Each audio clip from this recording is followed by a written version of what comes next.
Good evening, everyone, and welcome to the second last episode of our very special series here on the DAT Network. My name is Aki, my pronouns are she, her, and for the next little while, I will be your lovely GM as we embark on a mini-series called Shambhala, Tides of Change, set in my own homebrew world by the same namesake. Shambhala is heavily inspired by several API mythology, regions, and landscapes, written by a BIMPOC for BIMPOC to exploring non-Western/European-centric worlds, and thus the majority of this world is rooted deeply away from said familiarities. Now, before we introduce everyone, I just want to say two things. One, happy Holi to everyone who celebrates it, and also, happy belated birthday, Jared, our producer. It's your belated birthday. Yesterday was your birthday. You were the birthday boy. Happy belated. And someday I promise I won't kill any Jareds. I will not bully any Jared. No Jareds were harmed in the making of this stream. Yeah. Jared the Crab can live in peace today. Exactly. So joining me today, we have our lovely cast. So please tell us a little bit about yourselves and your characters and what their greatest success is. This doesn't have to be anything that happened in our campaign. You can totally make it up.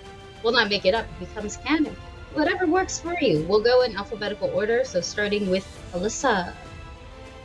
Hello, I'm Alyssa, my pronouns are they, them, and you can find me at @disasterqueer on Twitter. I am playing our permanent captain, Ira, Marikit Mawari, who is a gnome oracle. They use she, they pronouns, and I think that they would probably count their biggest success as taking Bandit's ship and starting this crew, which is a little sad given how everything's going, but, it's fine. Brandy, you're next. Yeah.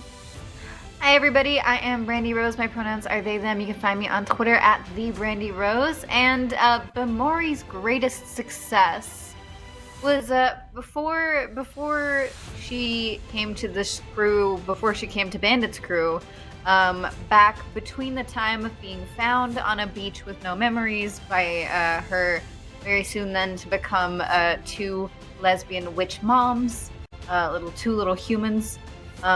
Just imagine two just like very comfy looking witches that live in a shack by the sea with nobody else.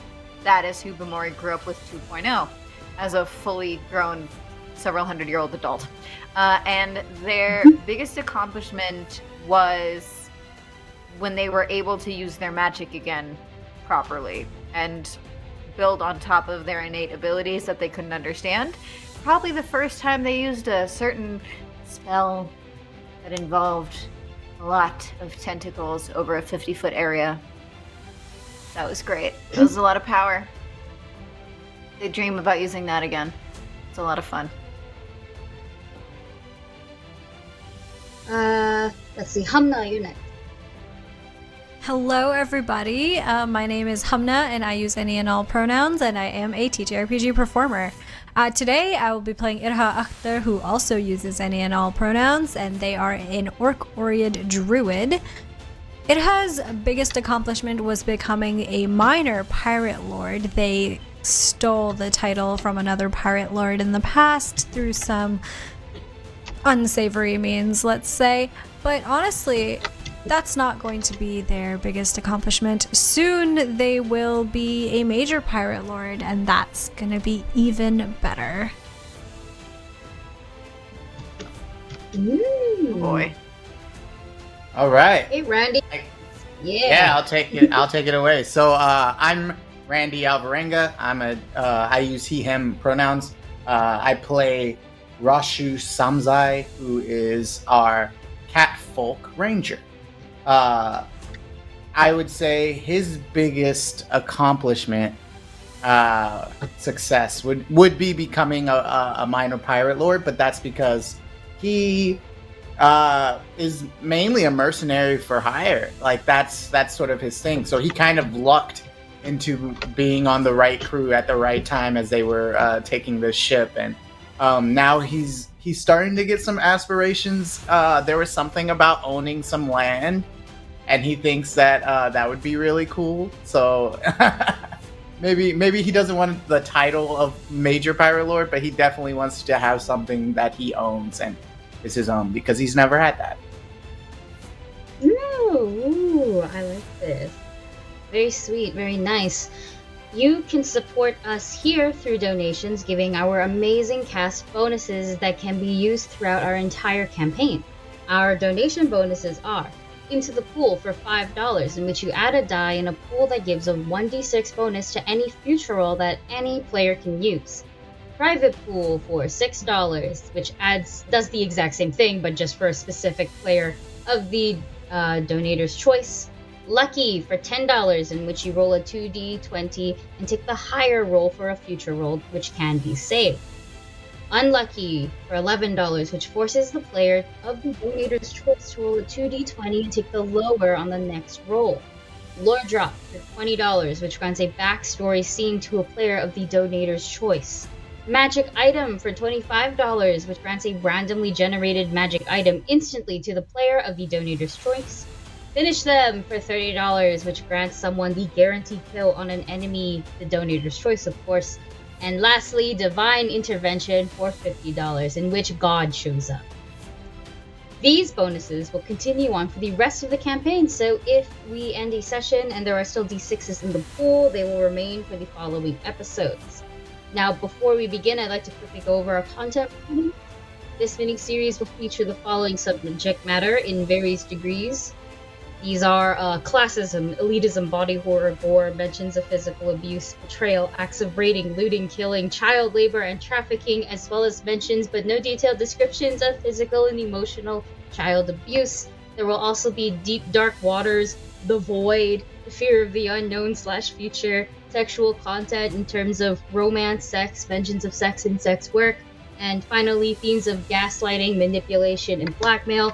Girl bossing and gatekeeping have also been a really big part of this series. And I actually don't have girl bossing and gatekeeping on this. This is just me remembering to say it every single time. So, with all of that said and done, I think we are ready to begin. They say that mortals worthy of divinity, chosen by the gods themselves, are the most tragic figures in history.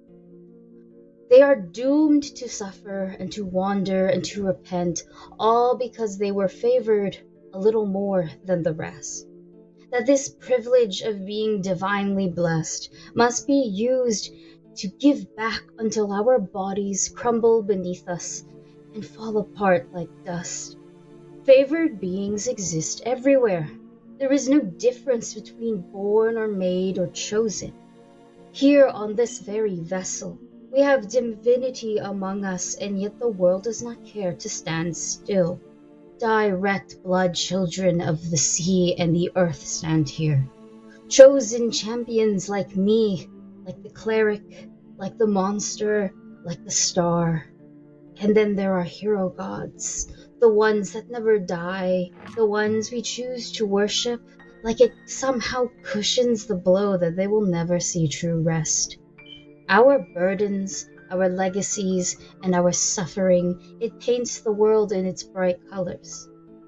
How have you suffered like us, Irha?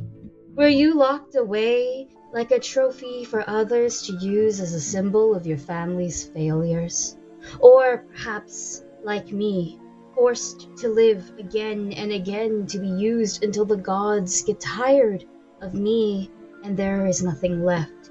I ask you, godchild of Irha Akhtar, tell me of your suffering. How have you suffered like us? You may speak.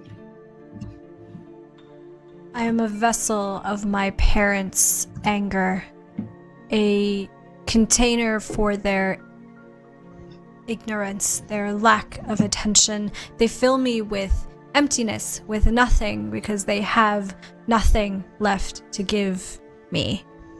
And so I try every day to take this emptiness out of me and to fill it with something, with anything, to make them look at me, pay attention to me, give me something that isn't sickness and decay and death. If the ground that they walk on is flowers blooming, then why is it that the ground that I walk on is flowers wilting? And now your friends. The ones you drag into your mess. The ones who are not protected and will die before you. How have you all suffered? Y'all can speak.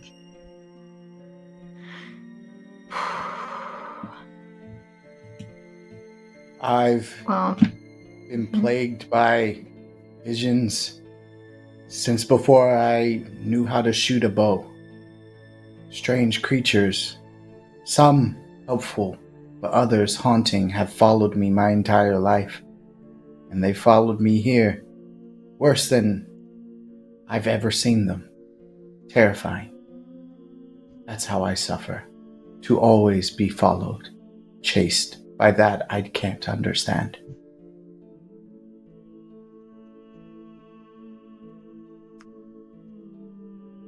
Bamori has suffered in the not knowing and the half memories and the maybe memories, maybe wishful memories. There's a vial that burns a hole in her pocket that she doesn't know what it's going to unlock.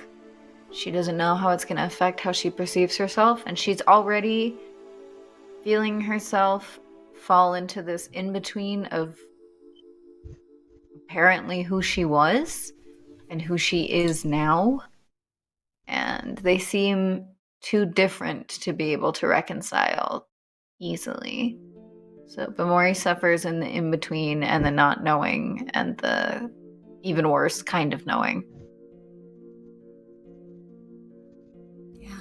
For Marikit, I was given to the sea long ago and thought that I had found found a home, a place under the waves, a purpose. And then I was cast aside, completely discarded by its chosen. All of that ripped away from me. And now I have to rebuild. But that rebuilding just reminds me every moment of what I thought I had and what I have lost. Mm-hmm. Their lives reflect on your failures. And don't you forget, you're a child of sorrow. You are decay, and like all living things, they will rot. Right. We're gonna open now. Just a bit in the past. I bullied you, I'm sorry. So yeah, we open a bit in the past. The Mola in view. Before we just pan over onto the deck, past the very epic great battle against the Look at Me, traveling further down into the ship. Marikit, you regain consciousness a little bit. As the water specifically hits your face. You see kind of in front of you, but not like above you. It's a bit like to the side. You see your friend Ryuga. They have taken you below deck. That much you can just tell. There is like no sun or anything. And you see on the side your ship has been bashed into by this long black arm-like appendage. And then you see the rest of your crew, not your friends here, your old crew, the one aboard the Moonglade. You see like Tita Gloria and Wakame and a couple other names to faces that you know them, but you're a little delirious. You just woke up. And they are essentially, they have cut this arm off. You can tell that it's come through, it's large, it's on the floor. The floor itself flooded, actually, with seawater. But you see this actually decreasing, as you know that your crew specializes with water and all things water. And so they are simply Avatar style bending the water back out through the hole, like plugging it in a way, while the ones who are not magically gifted have wooden planks, hammers, and nails, and they're going for it at fast, very fast, just nailing things in place, plugging this hole as much. They're getting the water out, they're plugging this hole expertly, and you are very aware that this is like a normal thing, right? This is a normal thing for everyone on like a ship. I'm pretty like pirates used to freaking do this. They had like their own little handyman in the back, and they like let's go. So when cannonballs like hit ships, they were like, haha, planks, nails, wood, pop, while also dodging debris like champs. So that is what you have witnessed, and while you are wet, as you were on the floor while it was flooding, you kind of notice you were in the arms of someone. Whose arms, Aki? Whose arms do you always want to be in? It's the chimera forms, as they're kind of holding you. They're not holding you. They're not holding you like they're here for like a warm embrace or anything. They're holding you to keep your head elevated so you don't drown, to just check on you when they see that you've gained consciousness and that you are aware. You being with them for as long as you have been, you know what they look like, even though visually they emote to no one. You know what they look like when they are relieved. And they are relieved to see that you are, by all means, technically unharmed. Still, however, when you breathe, there are occasional sharp pains in your chest. That hasn't really gone away. Last thing you remember was, oh shit, your chest just said no. You were attacked by yourself. Breathing was difficult. Now, Sorry. Bless you. Thank you.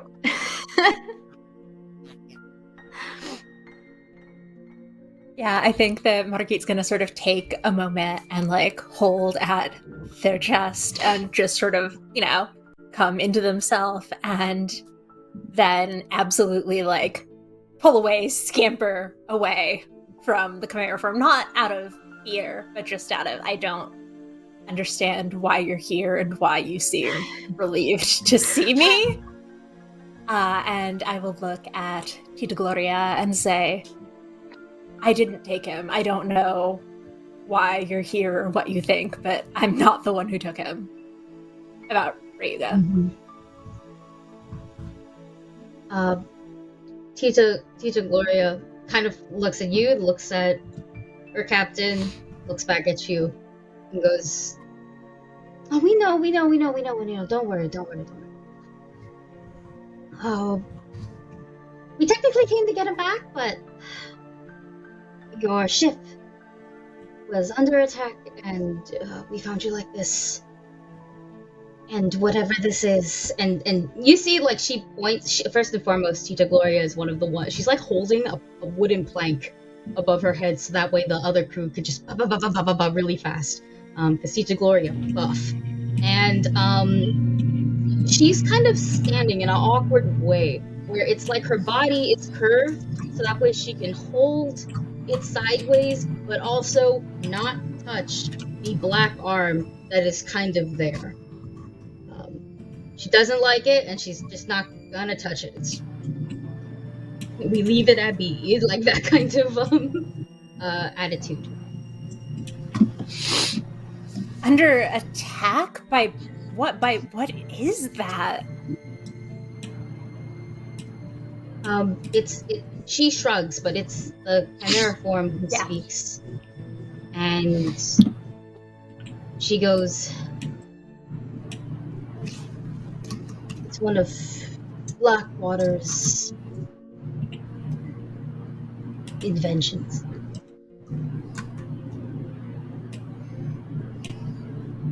Inventions? I mean, I saw where I was kept, there were organs and goo, but I didn't know that it was to... And Marky just sort of like toes at it, like pokes at the tentacle with the toe. When you toe at it, you feel the whole thing move many times. Like every part of the surface has multiple little feet or hands or feelers going about it like this.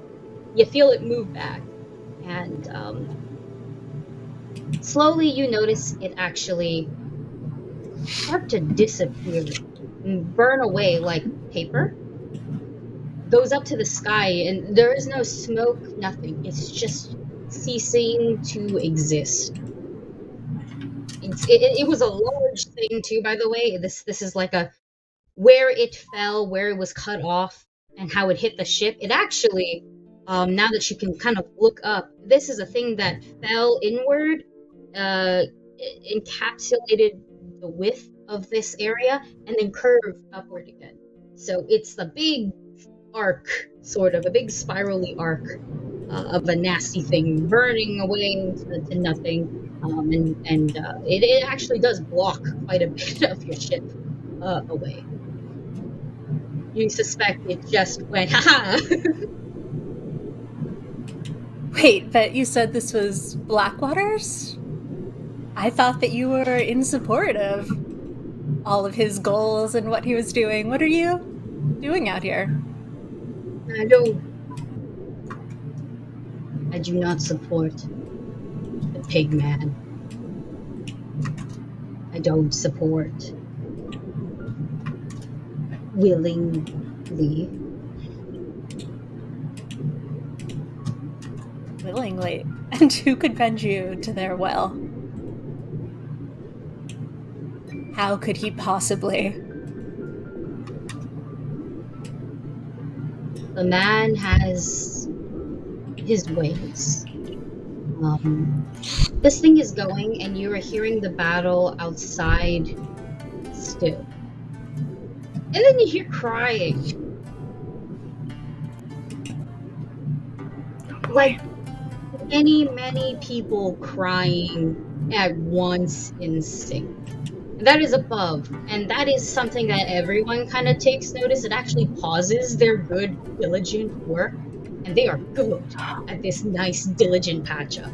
And the Chimera form with their piercing blue eyes and everything around it being black, their teeth are all mismatched and almost kind of stuck open in a way, slightly open, like there's an overbite. Look up. And then they look back at you, and they look back up. And go, I think they need their captain.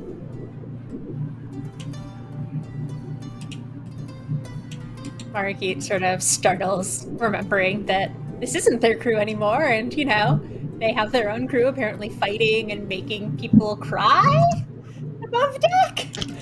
So, making babies cry, we'll see. You gotta do what you gotta do. So you go up deck? Yeah, so you will see that. Yeah, you will see that the Chimera form will follow after you. Not necessarily a puppy at your heels, but rather there is a respectful distance. But you move first, since this is your ship, and the captain moves first. They will go up, though, while the rest of the crew finish patching up your boats. And I really want to hone in how pristine this patch is. It looks like the part when you watch like an animated series, and you can tell when the animation's supposed to happen, where the floor's supposed to give in. It looks like that, but by God, is it a good patch up? For something that was happening rapidly. Done. Anime. Kind of like you know exactly what I'm talking about. I do, and that's the worst part. I will make every single references to my hobbies as many times as possible. Anyways, for the rest of you who have been, it is essentially now time meets where you have left off. Your battle's over, and the part of the look at me that you saved, it's once again like its blue eye opens and it cries real tears, and it says, "Finally, Gross. I'm glad love that's is right. light." And it is right then and there that Marikit will come up to the surface, and right behind her is the giant looming figure of the Chimera form. And Chantal is the first person to act. She's still coming down from that adrenaline high of battle, and then she sees literally the monster of the sea just show up, and she's ready.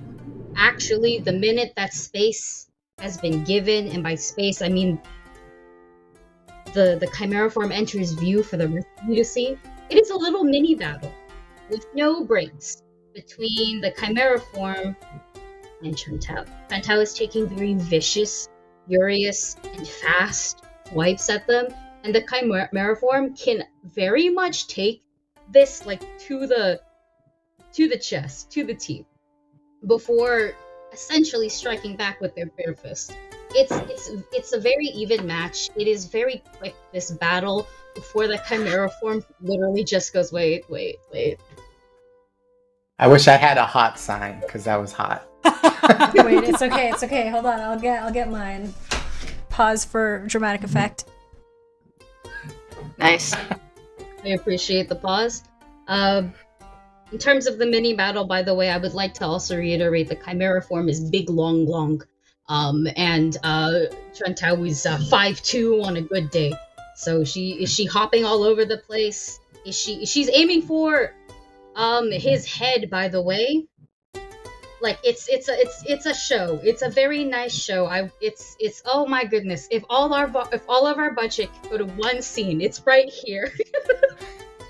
And until Maury's missing Chimera all form of it. does this, technically you're right there, so you can watch for a little bit. Well, It's like we 5 left seconds. off focusing the unfortunate mind link deja vu thing to make it cry.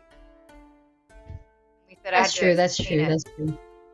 So, But Maury's at least focused on that, probably, yeah. You know what? It's good to have someone focused on this. Chimera form calls for a timeout and just goes, no. I fixed the ship. I said, You fixed the ship. there was a hole in Why? your ship. Yeah, I mean, There was a hole in your ship. but why are you here?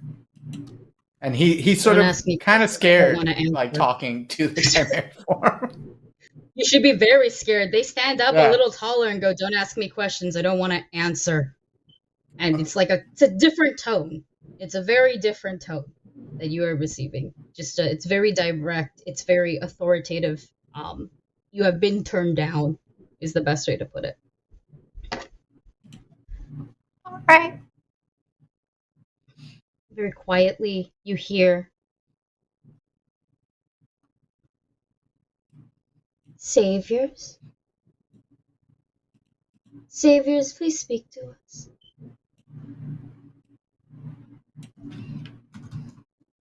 I look at the little eyeball in whatever it was that we put it in, and I tap it.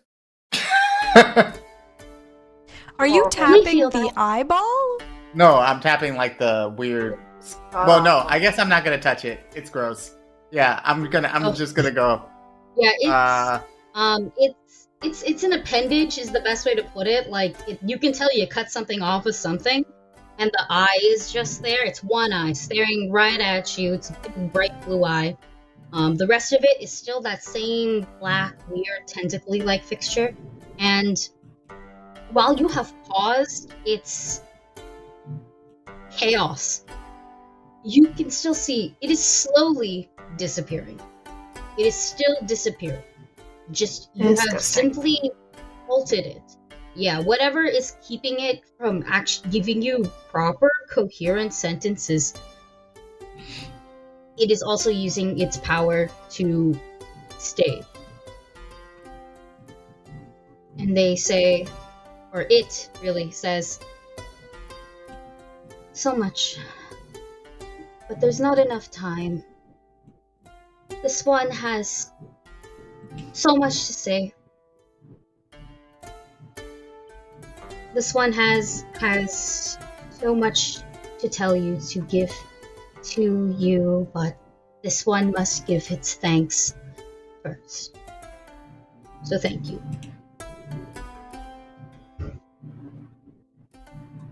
This one remembers all of its former selves being hunted and caged in the dark by Blackwater, by the captain, by the person who was supposed to protect us. They pause for a little bit. You can see they're like kind of tearing up at the memory, but it's like, it's weird. It's one eye blinking back tears. And they continue and they say, this one ate something tainted and poisoned, and this one became this. And there are too many of us screaming at once. This one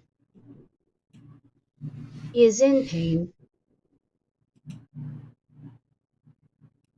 but not right now. We feel calm. We feel calm.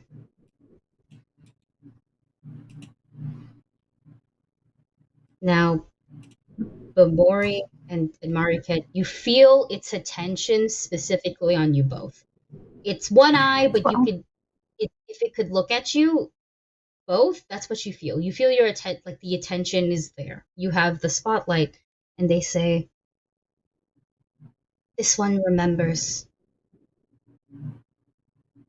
This one knows that you have magic, to Bamori, and this one knows that you can help your friend, to Mariket. You have something that will make them remember.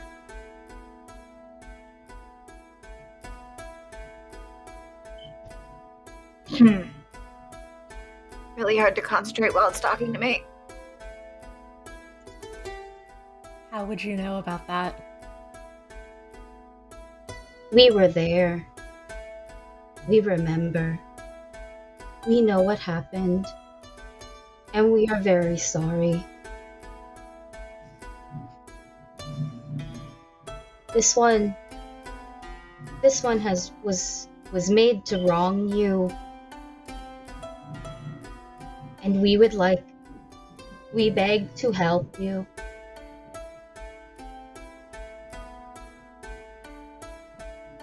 Me double checking my Captain. shit. Yes, this one. Oh, sorry, yeah? Bamori's just like very brows furrowed, trying to follow not the brightest at their best times. And it's just like, Captain, what is it talking about? I assumed that potion that Song gave you, but what even is this? What? Sort of looking to Ira, like, what happened? What is this? I think that this is... Well, do you remember that vial I took from Blackwater? I think that whoever this used to be was perhaps force-fed a similar substance, if not the same substance, and creates this.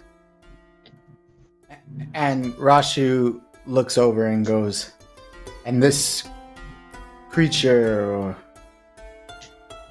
whatever it is, came to me in the form of the cadejos that I see. Except this one spoke. And in my trying to run, I looked at it, and from that time, I guess it's been following me? And he looks back down at it. If it could nod, it's nodding. You feel affirmation, like they are agreeing. Rashu, remember to kick your ass later. It blinks an affirmation. I go, yeah, you try running from a giant creature that's trying to destroy you without looking at it. It's kind of hard. We apologize. Well, Rashu, cool people don't look behind them at explosions and stuff.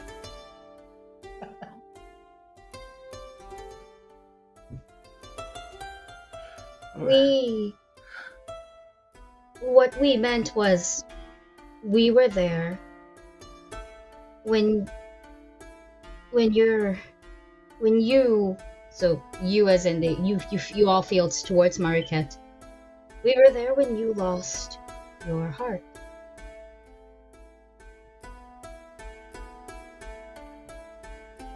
What are you talking about? And out of character, what's the Chimera Swarm's reaction to that? You ever see a deer in headlights? Oh. Okay, now Bamori's just gonna chime out with it. Were you dead too, Captain? You died, yes. That's from the look at me.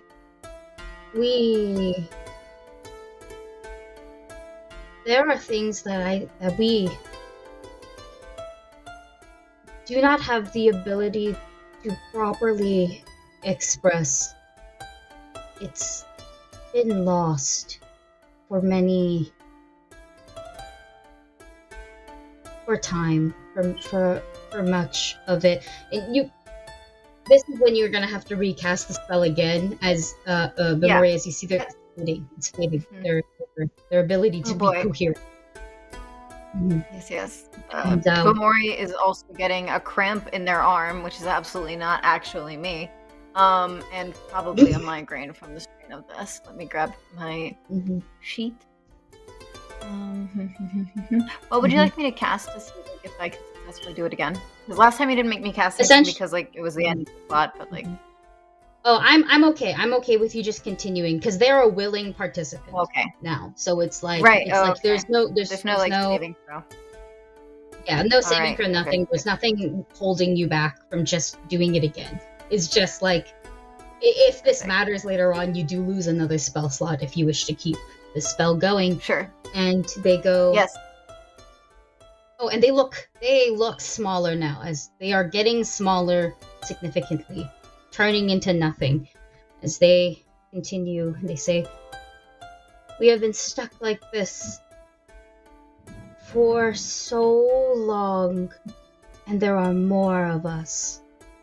There are so many more of us. We were made for a purpose, but we did not want to suffer like this. We were made to tame the unborn, the ones that will have no future. And we were made in a cruel and painful way. And then we were made to do things that we did not want to do. And we helped the captain, Blackwater, steal your heart." Again towards Mariquette. And we watched. Yes. And we watched as the captain put something in your god, and they're struggling to make words, but they are directly thinking, they're affirming towards the chimera form. They say, "We watched them put something in their mouth. They cannot speak. They cannot speak the truth. They cannot speak their truth. And we watched. Very angry they are. The look at me is very angry. It's very emotional. They're like, they've had it. How can we stop this from happening to anything further? How can we help? You have the sickness. This is directed towards Irha. You have, as you are the one with the vial, you say you have it. Don't use it. Maybe one day you could fix things like this. But that's not today. Because we have very little time and we know it. We are losing us. So they're aware that they're dying is the best way to put it. But we know that there is 8, maybe, of us in Melissa left.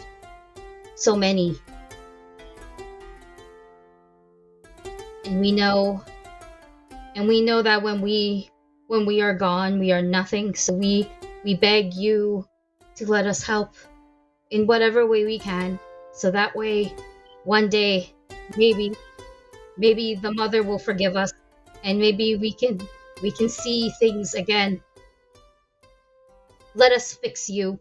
And they say this towards Mariket. Let us give you what we took from you. We don't have what was originally yours, but we can become yours. We can become what's missing. And we can protect you from him. And in other terms, what you are understanding is they are asking if you would allow them to become the heart that was taken from you. Yeah. Y'all can vibe check if you like. You can do whatever you'd like. Yeah, I mean, I'm definitely going to do that, especially because this thing was showing up to me as a spirit, and I've seen sort of the spirits swirling around Mariket. I would just sort of be trying to sort of perceive that. Yeah, I'd like to vibe check and then also look towards Bamori and see sort of what their read on this is, since they're the one who's apparently been helping it. I rolled a natural 1. 38 on perception. A natural 1. Your girl forgot to make you guys do a recap. My bad. I could have given you guys more hero points. My bad. I'll just give you guys 2. You guys, I feel bad. I did this last time too, where I forgot to let you guys recap. So, like, you got 2 hero points now, so if you want to reroll, you may reroll. My bad. I heard 32 though, right? 38. On check? 38? 38 on a vibe check, yeah. Honestly, just trying to read those vibes. Excuse me. I'm burping a lot. I just realized I was muted the entire time. Oh no! What happened? What'd she say? I was just gonna ask, what do you want me to roll so that I can give Monikit that, because our minds have been connected this whole time. And it's been real weird. Perception, fine. No problem, it's fine. While everyone's doing their vibe check, Irha is just turning over this vial of black liquid in their fingers, looking very seriously, gravely at this appendage that is shriveling away. It's sacrilege, what happened to you, what was done to you. And I will make sure it does not happen to anyone else again. 32, by the way. Irha, for you, you're gonna feel this sense of relief from them. Like, y'all can say no, but they've been heard. And it feels good. Now, anybody above a 27 is gonna be able to tell that while they are desperate in this plea, they are like, this is raw desperation. This is like a person on their last edge, last means of survival. So they're begging here. but they are very, at least you believe that they believe they can help. There's nothing malicious in this, despite their form and how they've come. They're desperate in the sense of they really want to help. They feel really fucking bad, but they're also desperate in the sense that you guys know what'll happen to them if you just drop the spell or they run out of time. They're going to cease to exist like unborn should. So they want to help, like it's a chance for them to continue to live in some way. So yeah, but Maury's gonna like grit through her teeth. Captain, it's serious. It means it. As much as it can mean anything, I think. Yeah. Marquis will just nod, I guess, and walk over to the thing, kneel down by it, and say, "What do you need me to do?"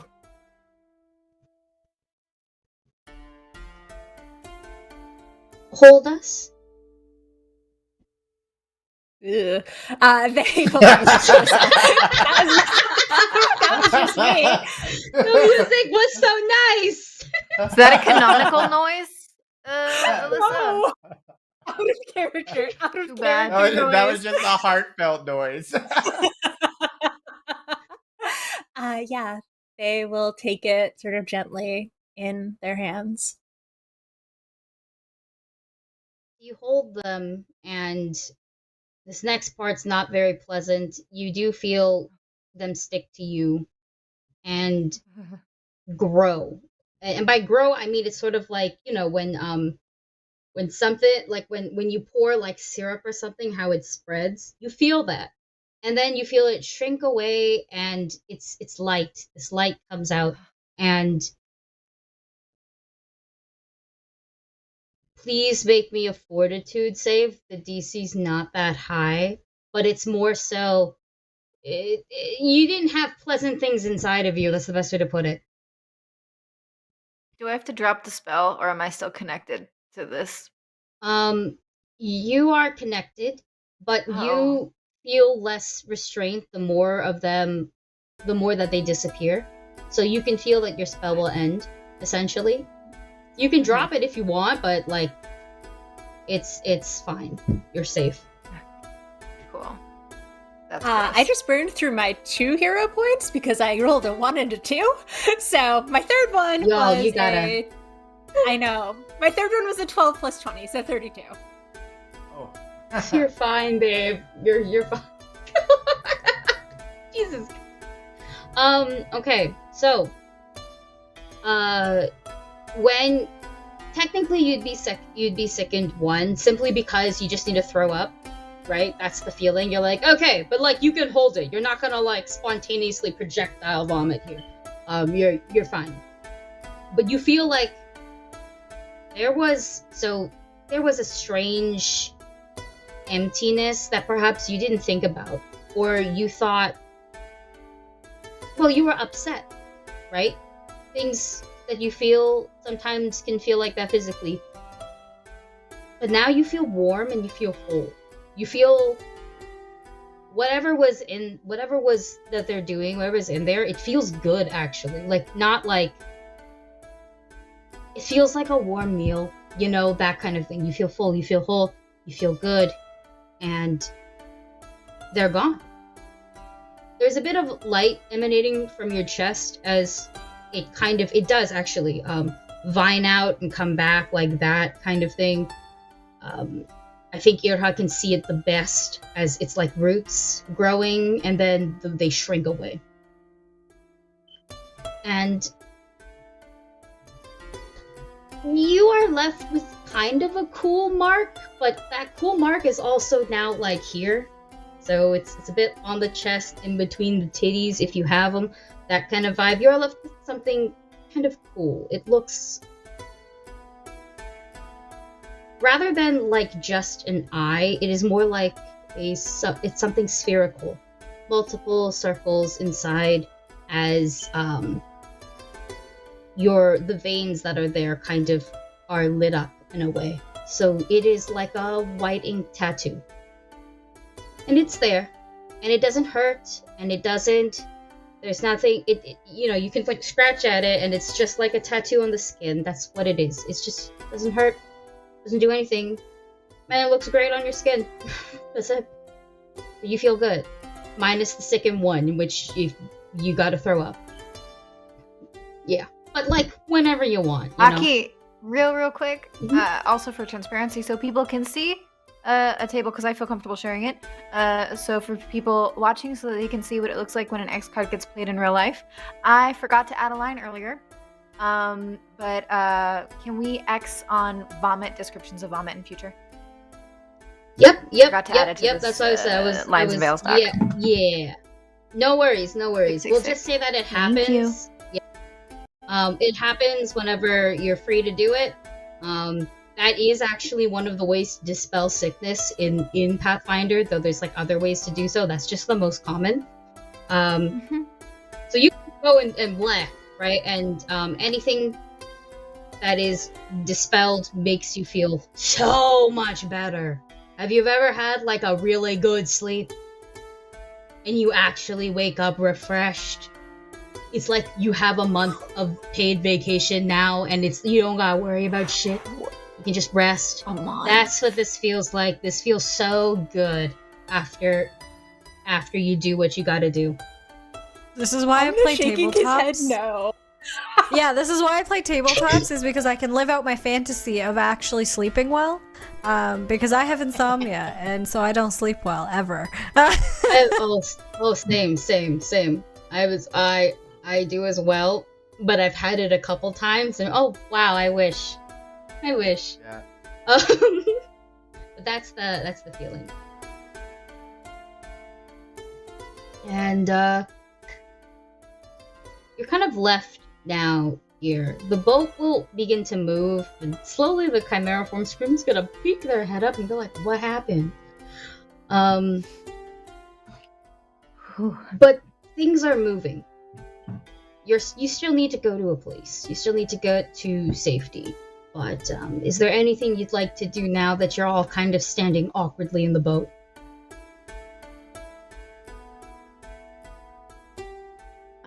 I'm gonna climb up the mast area to have a minute of extremely nice fresh air because my head hurts. I was gonna say the same thing. Amazing. If you follow me, I will shove you off.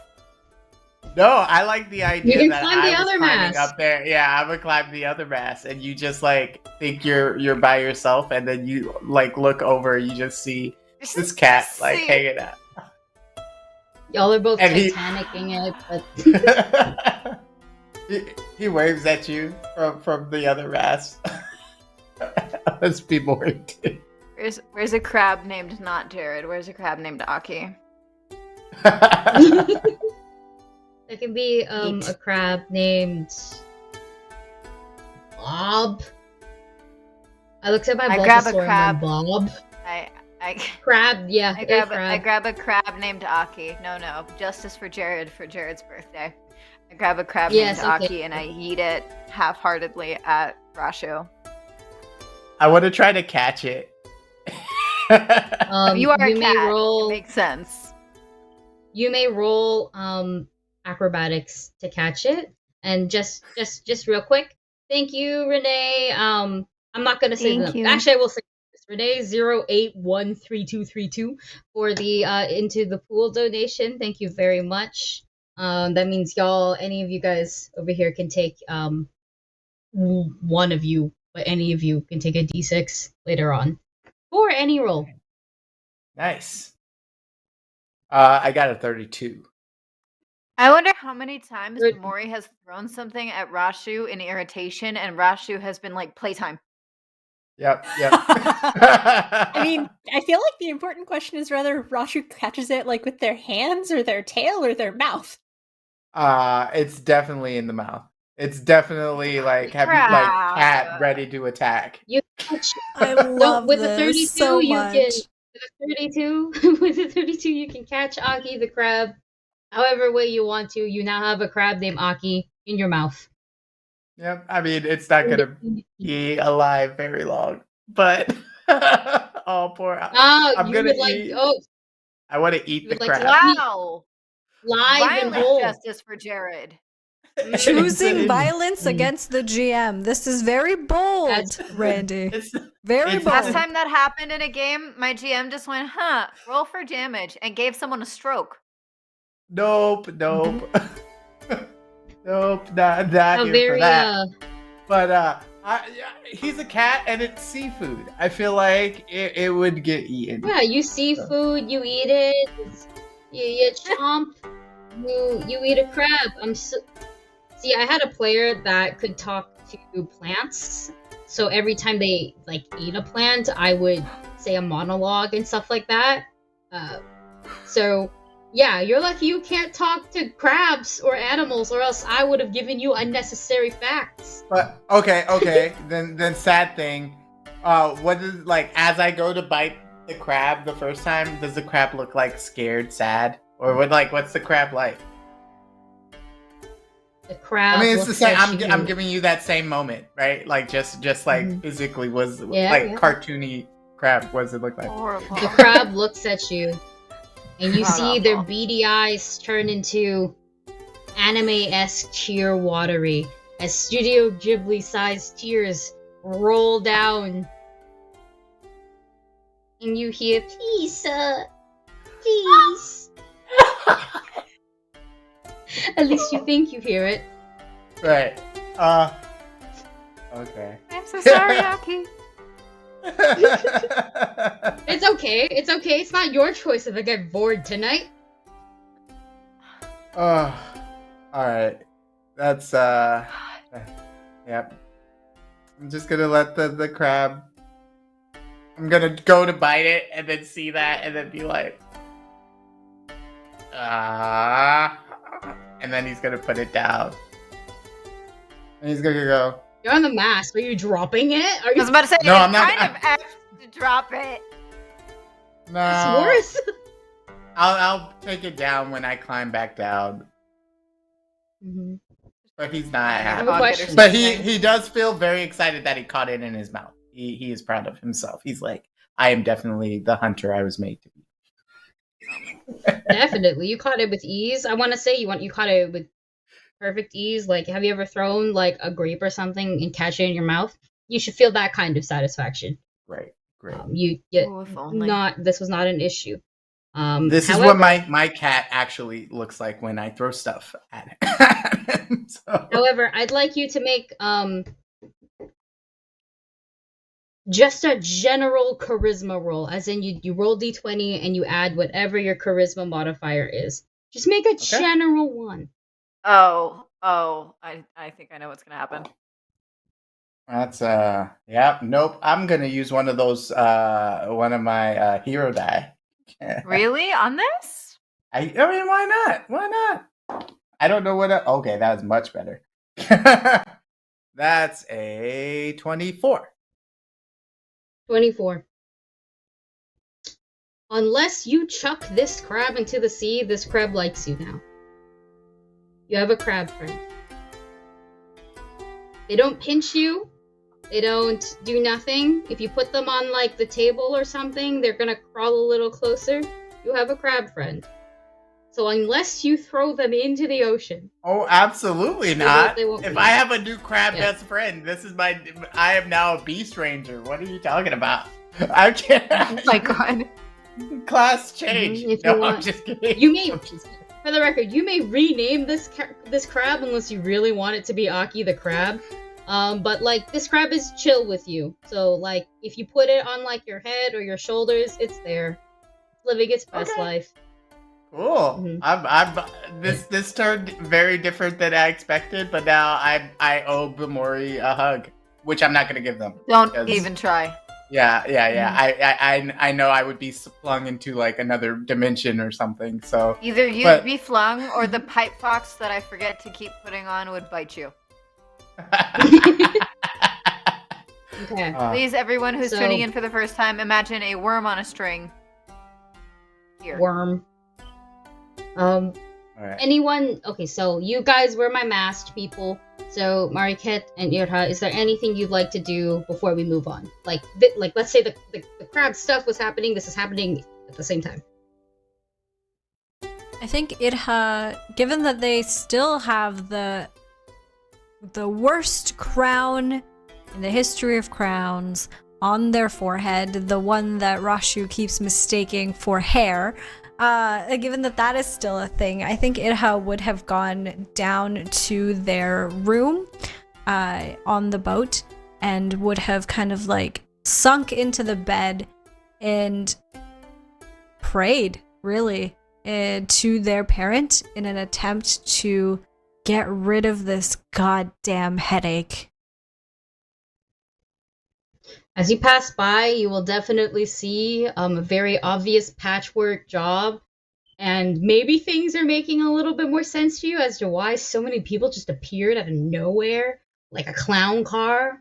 But in this case, it was a very large hole in your ship, and maybe they swam through it. I don't know, man. I didn't sign up for like marine land, but like that's what you can assume in your little headache like self. And for me, make a religion roll.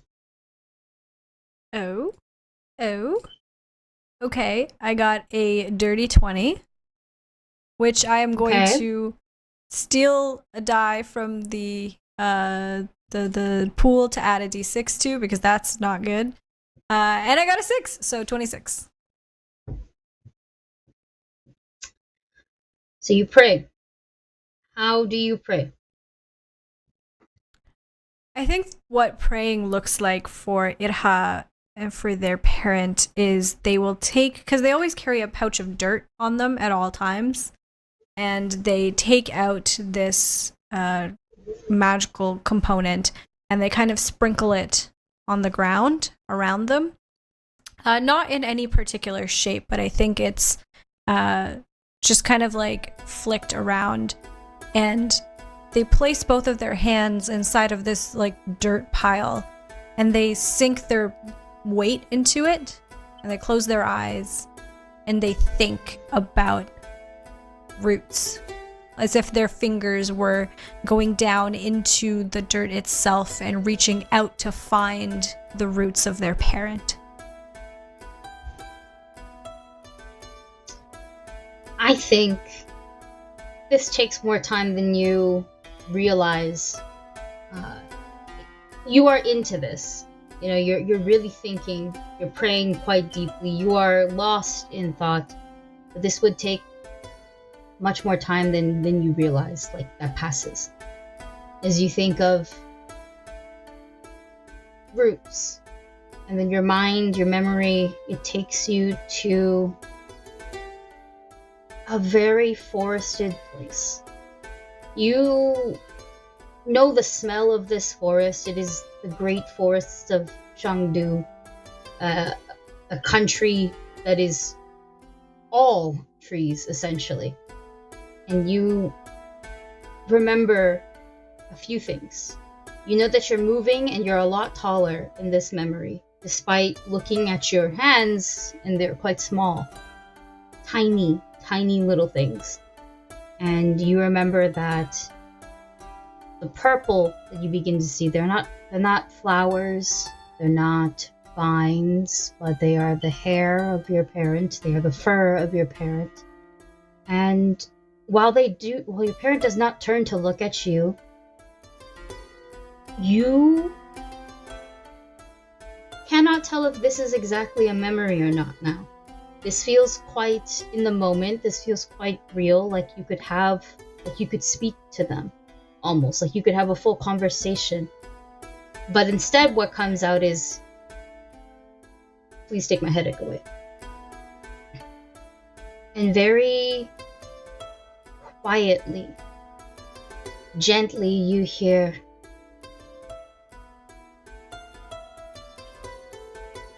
"You've earned it. You may rest now." And it is like a gentle rocking. A breeze washes over and you wake up suddenly, essentially, to a faint knocking on the door. And it is Reyna, who has come to check up on you. If you go to touch your head, it's gone. The roots, the vines, the thorns that grew and wrapped around you and sunk in, they are gone. In fact, you did take some damage from them. They did make you bleed. And those wounds have closed up entirely. There is still like dried blood on your around, like on the sides of your face going down. But it's taken. It's been taken. It is gone. And Reyna will look at you and go, "Oh, you have been out of it for a bit. Did you rest? Well?" I think when Reyna walks in, what she actually sees is that it had just fell asleep in this dirt pile, essentially. And from the dirt, flowers had grown from it. So it's almost as if like there's now this meadow in Itha's room. And they look up kind of bleary-eyed, still half asleep. Afritra? Which is the name of their parent that they call out. And Reyna will go, "Not as divine, no. But I do like her." And Itha will kind of like get up onto their like sitting in a sitting up position and like wipe the sleep out of her eyes and look up at Reyna. Reyna, but sorry, I must have dozed off there for a while. What are you doing here? Well, you've been asleep for quite some hours, so I just came to check up on you. I think we've arrived, and you might want to see this. Oh, yes, of course. And they scramble up, like not even bothering to brush any of the dirt off of them. So there's just like random bits of like dirt flecking on their like pastel, like purple and pink clothes. And they follow Reyna. Mm-hmm. Now before we continue, I'm going to ask Marikit, was there anything you wanted to do? I mean, I'd kind of like to drag the Chimera form off to ask for some answers, but... Yeah. So, I'm gonna shuffle back a bit because, essentially, it's a little nebulous right now. Your hair goes down, you basically have the deck, and the Chimera form is, kind of just standing there like a very misplaced tree, if a tree were blue. And they feel awkward. Their position is awkward. To outsiders, they look daunting. To you, they look awkward. They look like a child that's been caught with their hand in the cookie jar and now they're ready for like a timeout. I think we need to talk or figure out how to talk. And I'm just going to walk down to my room and assume that they follow. Once again, respectful distance.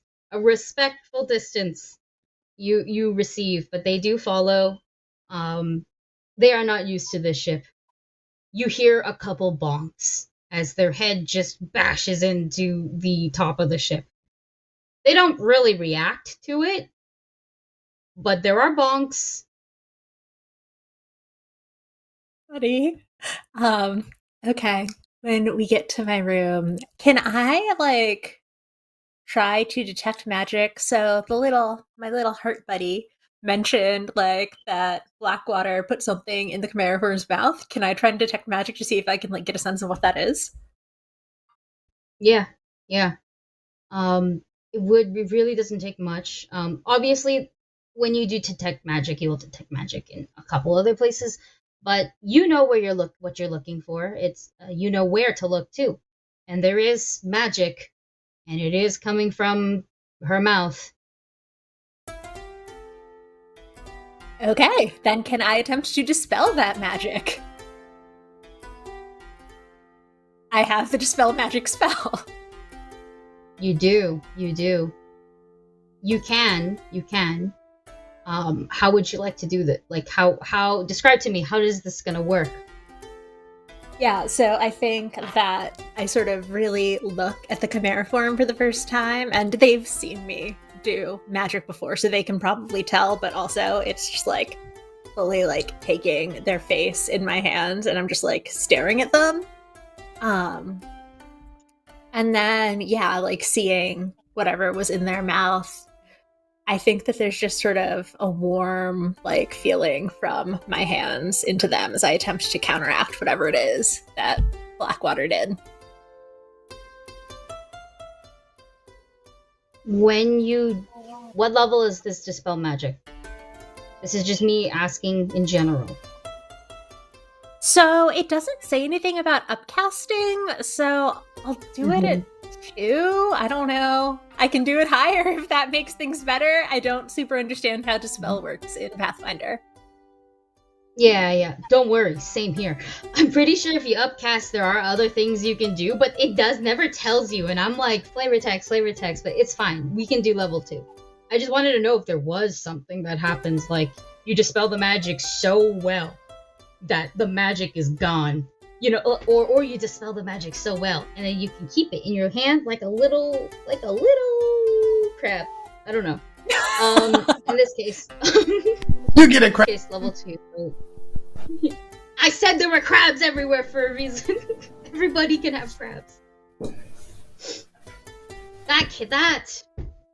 Yes, everybody could have crabs. The ailment, and crabs the animal, and crabs the food. There's a lot of crabs. Okay. When you cast this Dispel Magic, the Chimera form's face like contorts. And by contorts, I mean it doesn't get like scary or anything. But they're able to emote now, is the best way to put it. As they frown and close their eyes, and they don't have much for a nose, simply because they have gills. And their nose is kind of like I shouldn't say weird. It is very shark-esque, where it's like the forehead, the front of the nose, it's all kind of like a one solid bone sort of.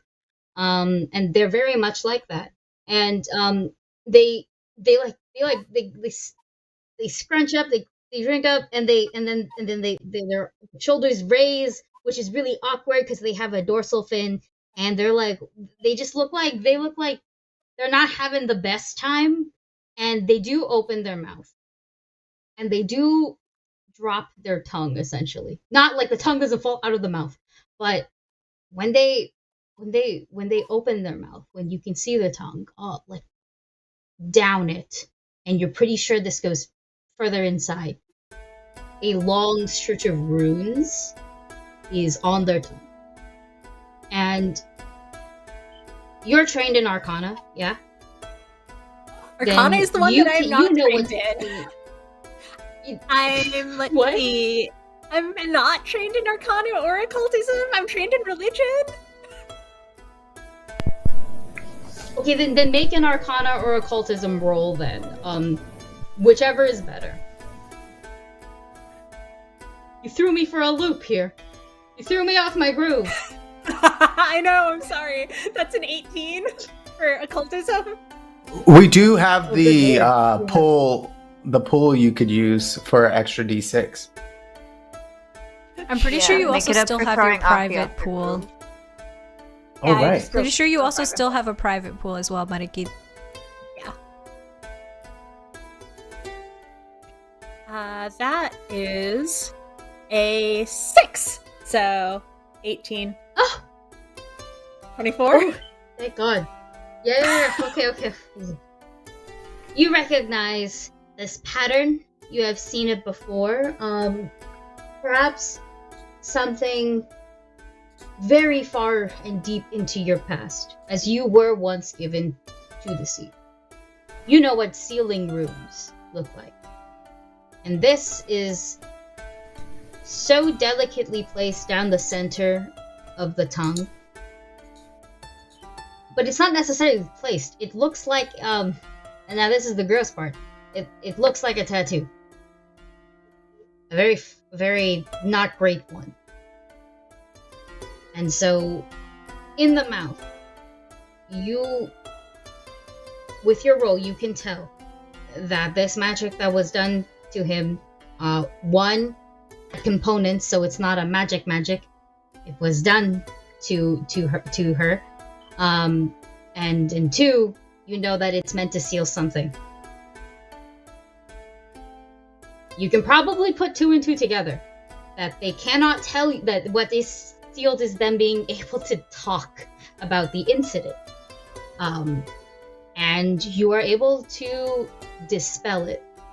What will remain, however, is the ink, essentially. That is stuck there. It's gonna look like this forever, I guess. Unless something else can be done to take it off. But the seal is gone. And they move their tongue around their teeth a little bit. They fix their jaw, like it feels maybe a weight or something has been pushed back into the correct place. And that's what you see them readjust, you know? And then they look at you and they go,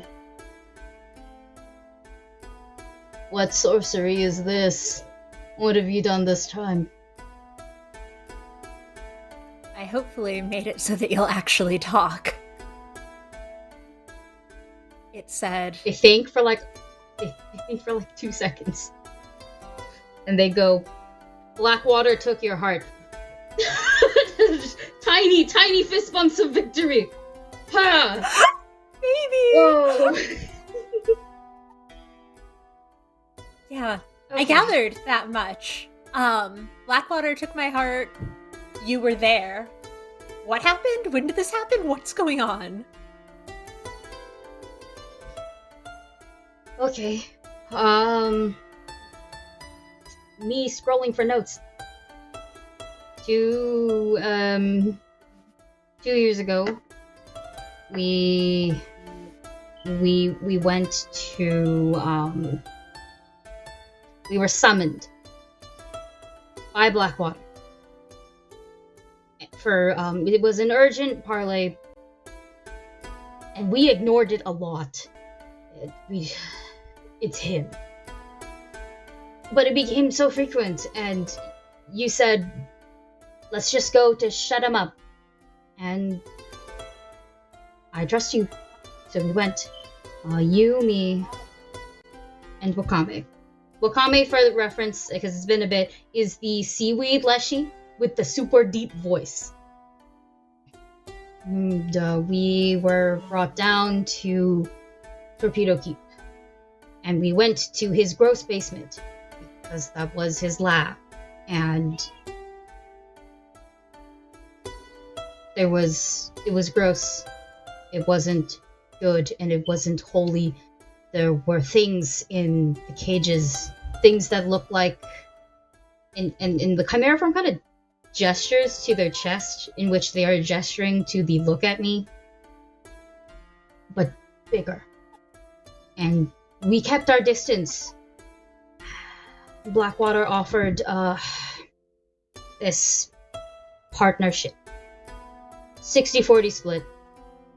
He just needed us to back him up and protect him. Help him get even more bodies. We said no. And then one of those things just... I didn't sense it. I mean, I sensed it everywhere. I was overwhelmed. There were so many of those things, and it went right through you. He took your heart. You didn't die. We made sure of that, but he took it, and he put it in some animal skin, and he held it and used it against me for 2 years. When he would squeeze it, you would be in pain. And you would only be in pain, you would only use it when you were there, so I left you. Because the further you were away from it, the less control he had over what you felt.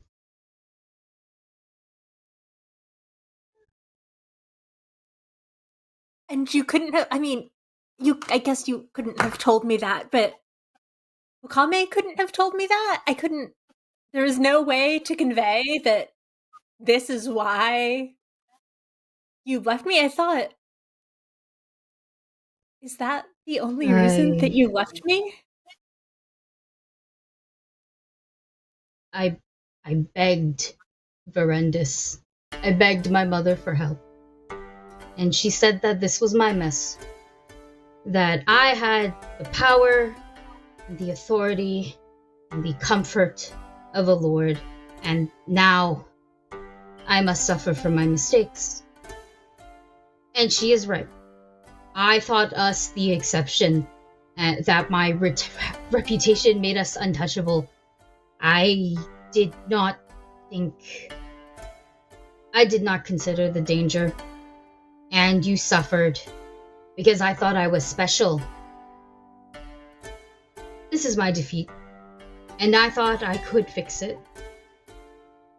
But I couldn't let you suffer again, and this is my fault. And I'm so sorry, Guppy. Marquis is just holding themselves really close, and the water that swirls around them is also just sort of enveloping them really close, and they stare at him and they say, I suffered away from you far more than I ever would have at your side. I would suffer at your side 1,000 times over rather than think that you left me.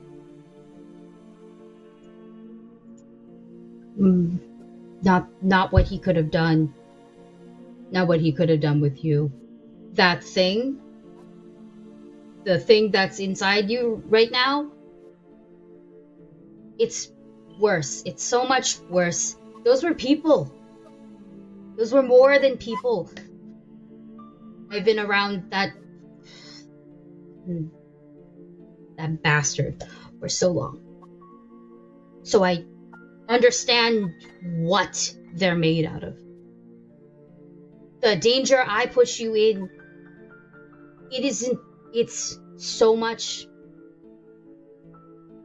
those things.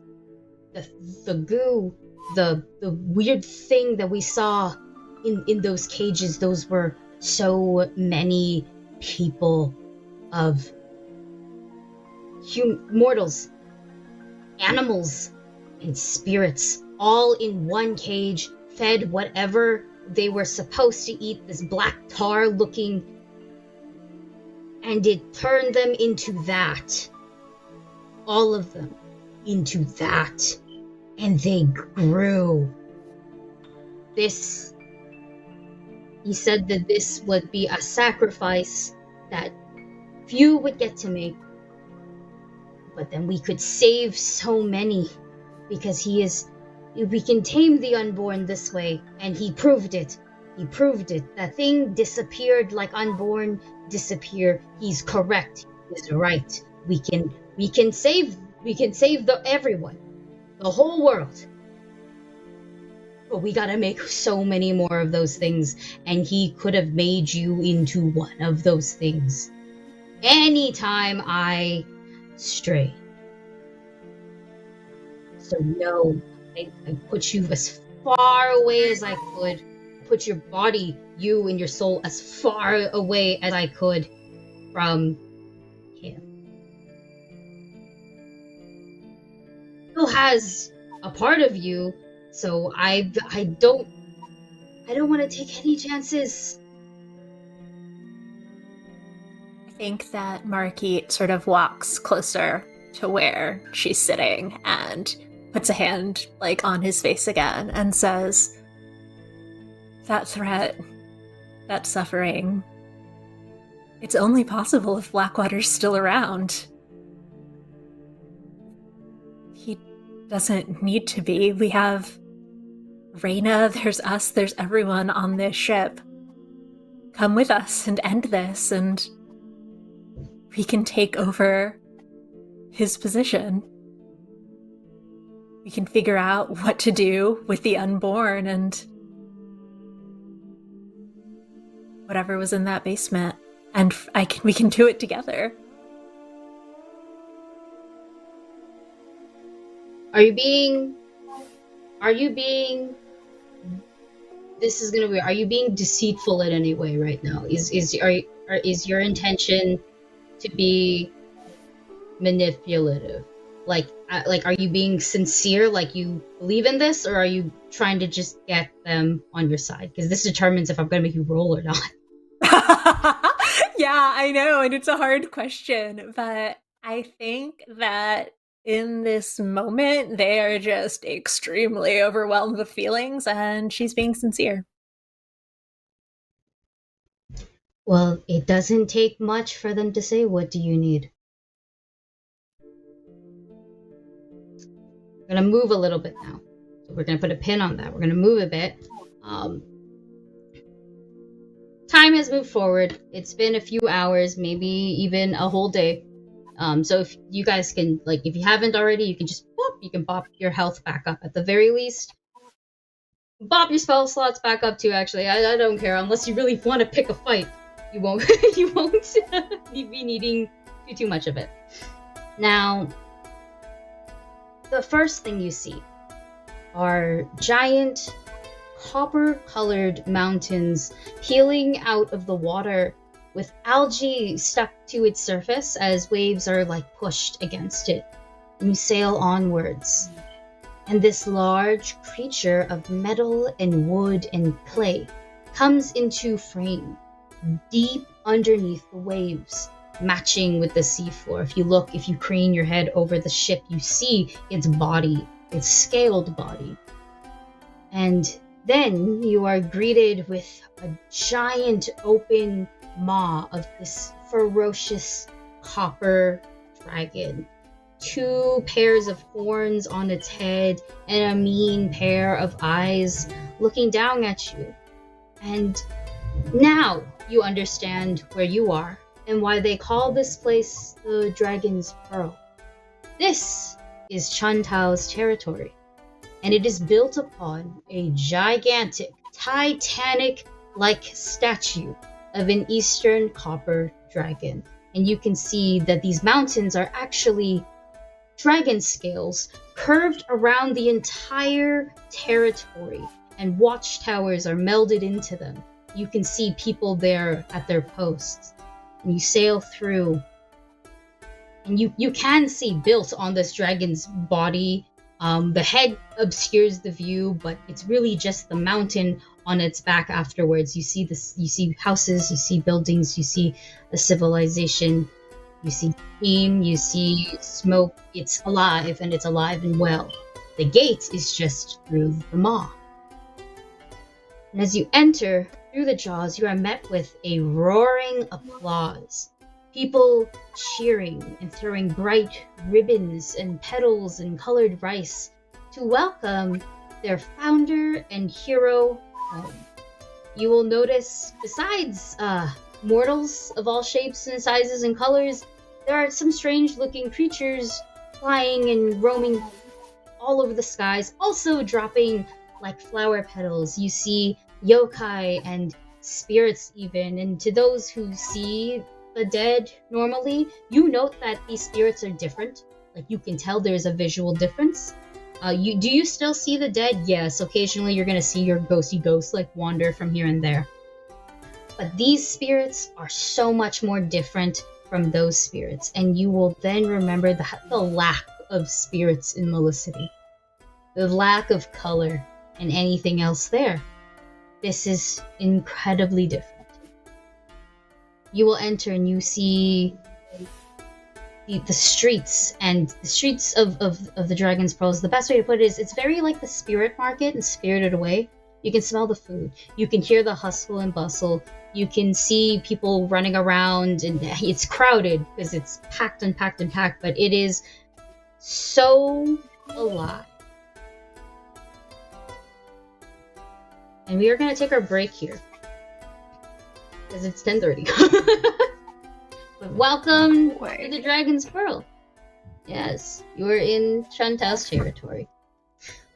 Oh. Sick. Alright, we're gonna take our break. Please join us in like 15 minutes to see what more... See how gay this gets, actually, because I've got like 6 dates or something like that planned.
Dear lady, I was reading that. I must insist you return that to me at once! Enough!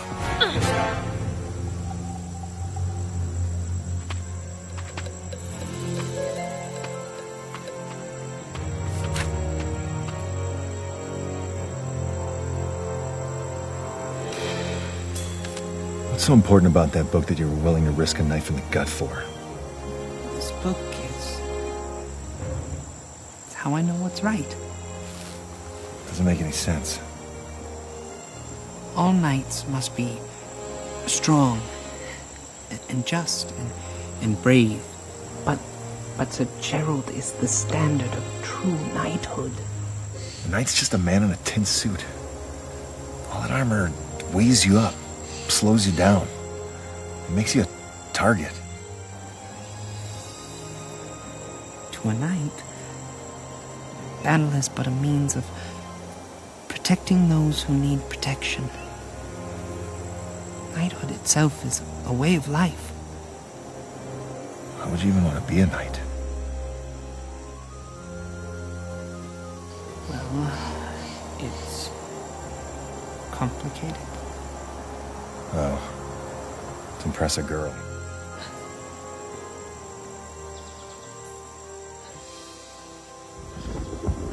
You might need to get really impressive really quickly.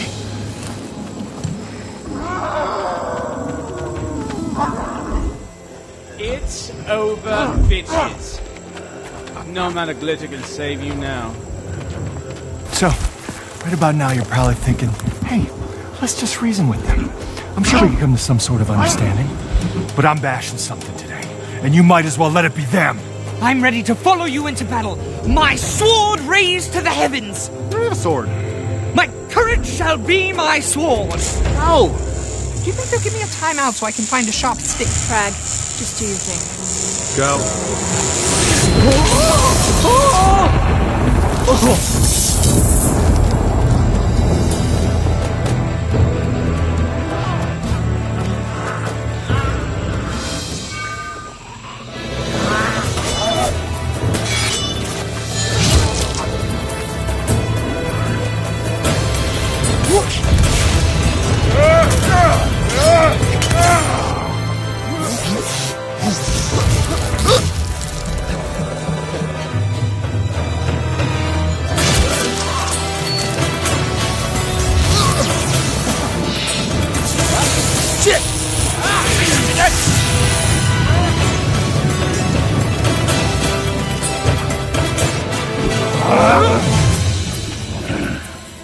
Now, my darling. Gotta try again.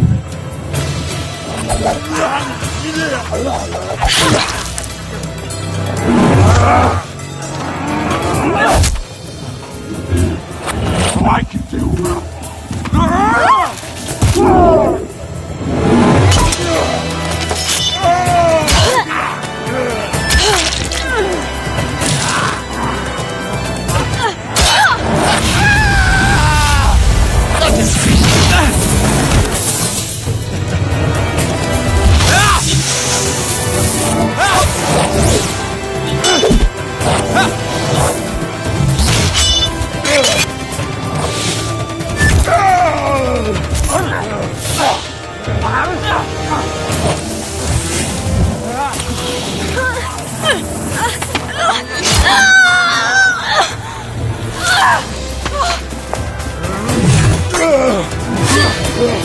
Stop doing that! Why? Leave me! That's my very favorite thing.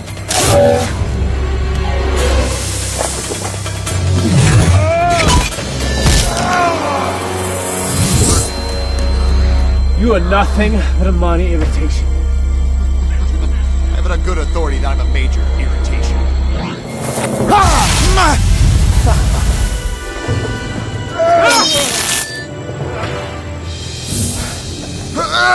You're nothing but a hatless head's wizard with a few party tricks. Now you're dead.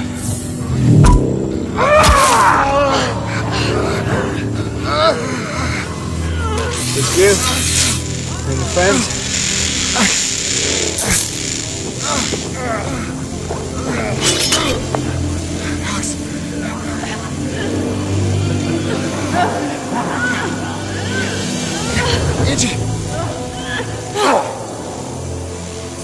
I have to admit, this is actually pretty fun.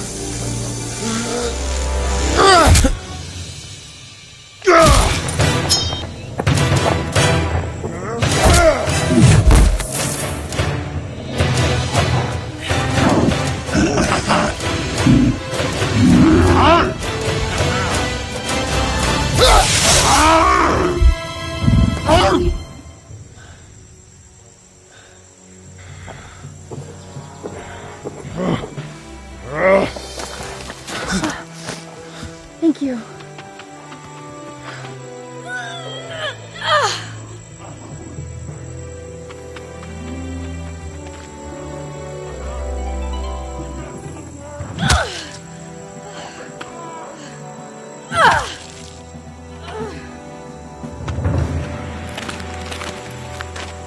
You cheating bastard! This isn't over, you know. Sure it is. I think that you should have this. It has taught me much in the ways of heroism. I pass it to you now in the hopes that the lessons therein will mend your ways. I will learn what I must from my new lord, Sir Crag, and my other noble companions. With them by my side, true and faithful, no obstacle shall bar our way. They're leaving you. What? What? I hate that guy. Souvenir? You know, I spent 60,000 gold to learn wizardry. I'm sorry I wasn't much help during the fight. I didn't really expect you to be. Well, it looks like you're gonna be okay. Unless you get teleported into a tree in the next 10 seconds. As it has been pointed out many times in the past, there are no trees in the Windscourge Wastes. Should we hold hands or something? No.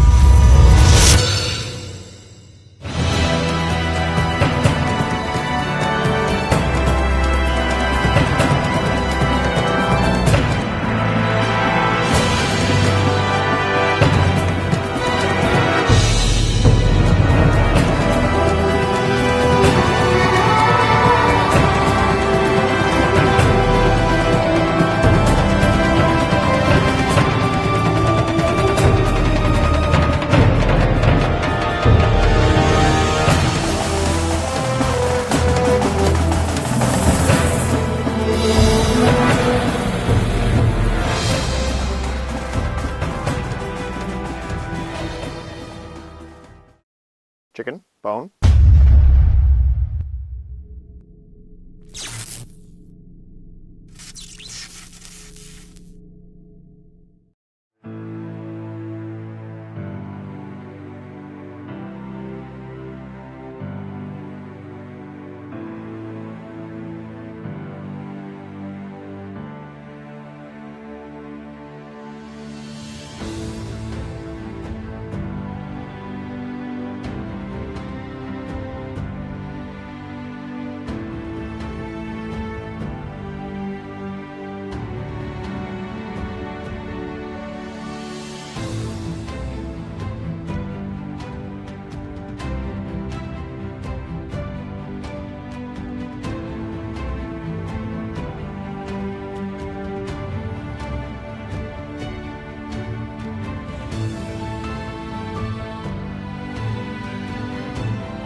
Welcome back. Welcome back.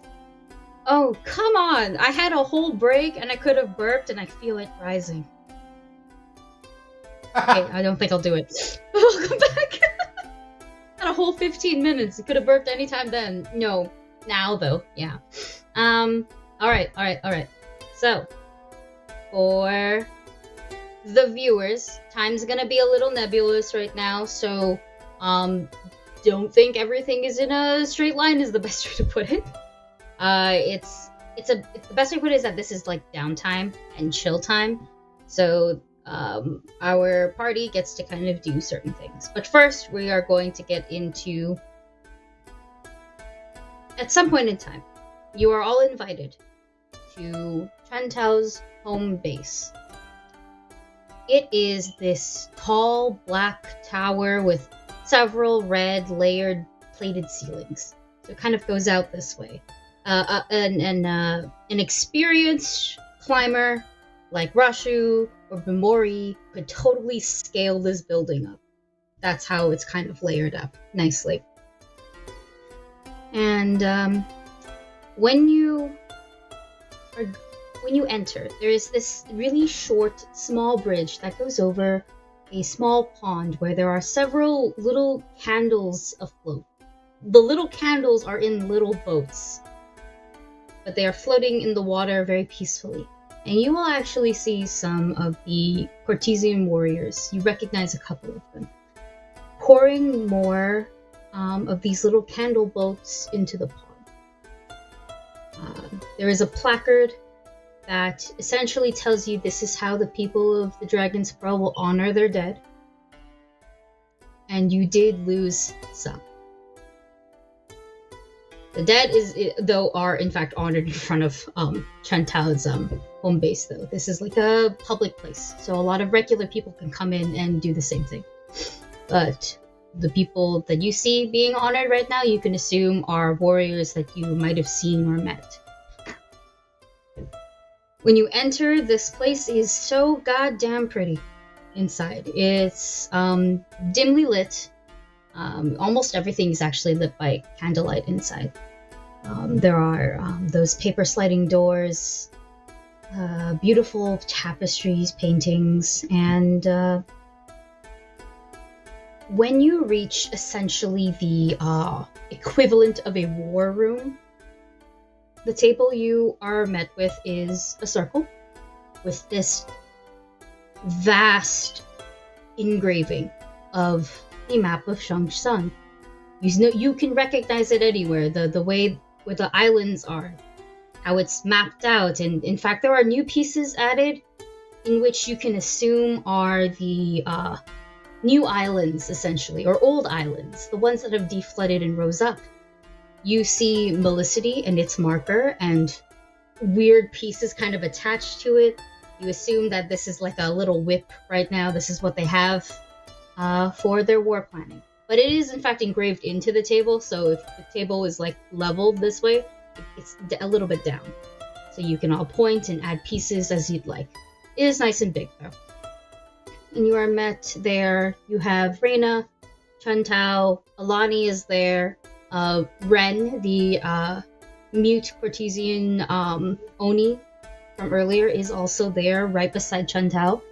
And the Chimera form will actually join you guys as well.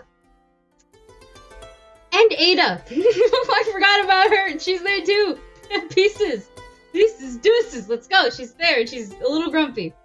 Her familiar McGinty, the very small octopus, is also chilling, for the record. Chilling on her shoulder, kind of on the side of her face. This like the tentacles are kind of like over here, so you're pretty sure if it moved, it's gonna have a weird suction cup markings, but it's there, it's chilling, and it's looking directly at Bimori as it walks in, watching vigilantly, just in case.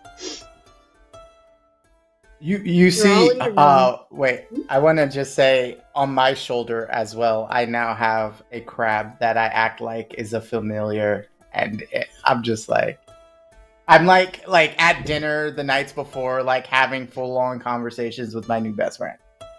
Oh my god. He looks over at Bamori and goes, "Thank you. You did this. Thank you." Oh, God. Irha will have leaned over to Marikit during dinners when Rashu was talking to Aki the crab and would have just gone, "Do we need to worry about him? He has been talking to that crab an awful lot lately." There's a lot going on. If it comforts him, let him have it. Okay, but if it makes him ineffective in battle, that's on you. I will say, you can buy some armor. This time is... You can, actually, yeah. Oh my god, crab armor, please! Shut up. You think I'm gonna stop you guys from bringing, animals and stuff into battle, and then, I'll never kill them. Give it a knife! Never Make kill it them. the little crab meme with the knife! But I want, you can put a little backpack on your familiars if you really wanted to. We can make this work. So Rashu, for you, because time is nebulous, if you wish, I will allow one trick to be taught to Aki the crab. Just anyone you'd like. You can think about this later, right? But you can have one trick. Okay? If that trick is pull out a Glock, Aki can pull out a Glock. So this is my god, a Glock? Just little crab arms, but a full-on gun.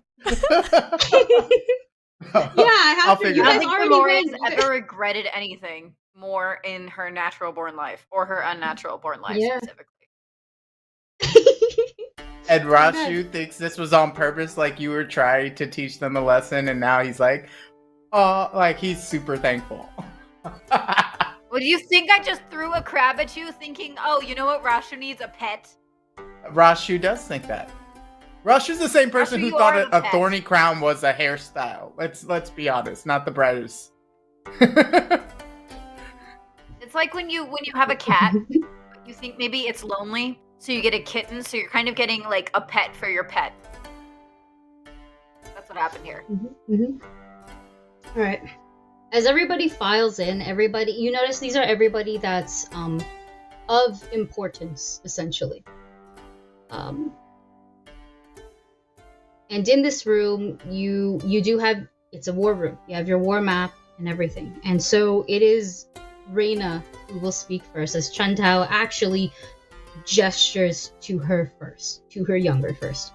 Reina clears her throat and goes, so, we have formulated two plans of attack.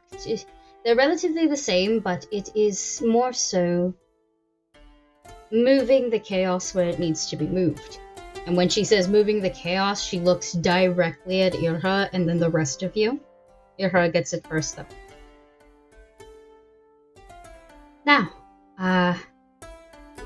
for our first plan, we have Chantao and her fleet and the Chimera Form's generous offer as well to lead the attack directly on Melicity. Now, I'm not too fond of attacking it, as there are several civilians, but according to Chantao's intel, Blackwater has locked himself away in his keep.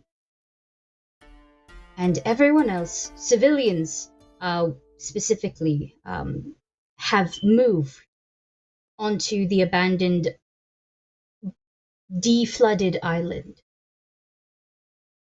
They are trying to distance themselves, and I think we can use that distance to a more comfortable advantage. We can take them off, clear the field from any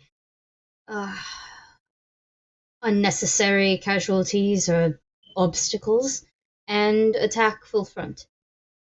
While a smaller team of me and Alani and a couple others, we will take the back end, go straight to Torpedo Keep, and sink it. This is where you come in, you lot, and you see that she takes a piece, and it's a big boat.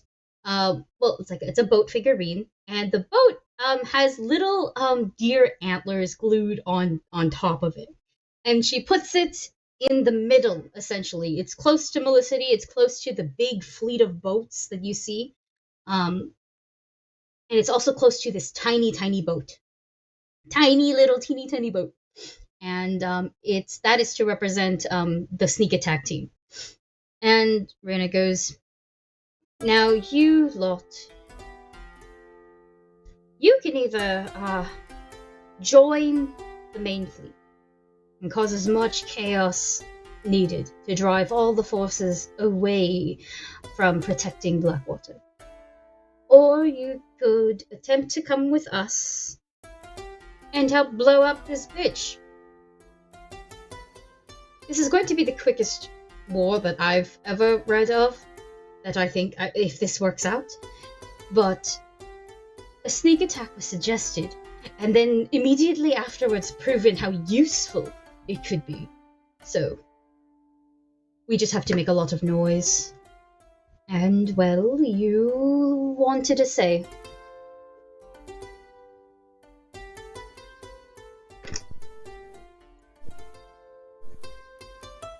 Irha will look over you at... can speak. Yeah, Irha will look over at Marikit first. As much as they have an opinion, they recognize that Marikit being our captain should probably get to voice just to theirs clarify, first. was the little antlers glued onto the ship for us? Like, was that because Reina's like, oh yeah, obviously Irha's the captain? No, this is her. This is because she calls Irha a deer, and this is funny for her. This is very funny for her, and there is no other way to show all four of you guys on a boat in time. So she literally just grabbed twigs off of a tree and glued it onto a boat. It's very No. homemade. It is because Irha is going to be the captain. We know this. This is just going to happen. That's why. I was gonna say, regardless of her intent, that is 100% how Marikit reads it, and so she looks back and forth between Irha and Reina a couple times, which doesn't say anything right now. But they will say, I want to see him dead. I want to be there close while he dies. If anyone else has objections or different thoughts, I'm willing to hear it, but that's where I stand. Go where she goes, and Bamori points to Chuntao. And it's not necessarily an explanation of loyalty or anything. It's more so as this is the person who has the only connection to me in my past, and the fact that apparently I was dead, which no one has clarified for me. We have matching tattoos. I'm not letting this person out of my sight until I learn what I want to learn. Also, they're very hot.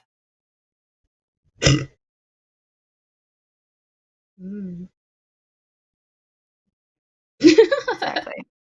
Yeah, I think Rashu just would sort of stay silent and agree with whatever the captain decided. He's here for whatever fight comes, and will do what he can to help his new friends. Wow, give the guy a crab. A crab? And suddenly everyone's a friend. We gave you a crab and you have changed. You became a changed man. Irha would nod at Marikit's suggestion. I'm, believe it or not, more inclined to go the subterfuge route. I think that we can let the others handle the chaos. But with that being said, looking over at Bamori, I recognize that you would like to be a part of that chaos, and I wonder if maybe we don't need to all be in the same place. Cool with me. It'll be... Oh, go ahead. No, You can take your Bamori new just friend with nods. you.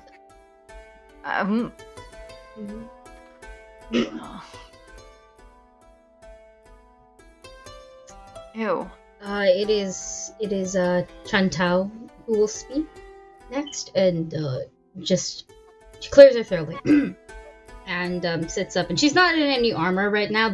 She's in like maybe too casual aware for a war meeting. Everyone else kind of, even the Chimera form to an extent, the Chimera form always looks ready for battle and intimidating, but like they wore their good pants. Whereas Chantao is like in the equivalent of like a bedroom robe. It's like thin silk, it like a very firm gust of wind in a specific direction away from titties out. She looks tired. She looked like she just woke up from a hard nap and went, okay, if you guys really, the Mola, really want to be, you really want to split the party, fine, you can split the party. We can cover you, we can probably handle a lot more, and see that you guys get out. Just make sure you get out when it blows, because the idea is to blow up whatever. We're trying to sink it and kill anybody else inside. Anybody. We know for a fact that Blackwater's in there. We know that he hasn't come out since our declaration. He's paranoid, he's anxiety-ridden, and we want to keep that as much as possible. Our job is to make a loud noise. Try not to kill people, but whatever happens, happens. We need to rain chaos down, and if you are okay with missing one person, that's fine with me. Would it be one person, or are we going half and half? Yeah, if Irha is the only one thinking about doing the the secret group, I would volunteer to serve as help there. Above table question. Is the sneaky group not the one that's doing the assassination? Because I was under the impression that Marikit and Irha would be doing the sneaky route. Sneaky group is doing the... Oh, okay. Sneaky group is doing the assassination. Chantao and like the Chimera form, they are doing the big attack, the big frontal assault. So they are the distraction. Bamori would be a part of the distraction team. Sneaky team is Alani, Reina, and Irha and Marikit. That is it so far, technically. Like in terms of main players.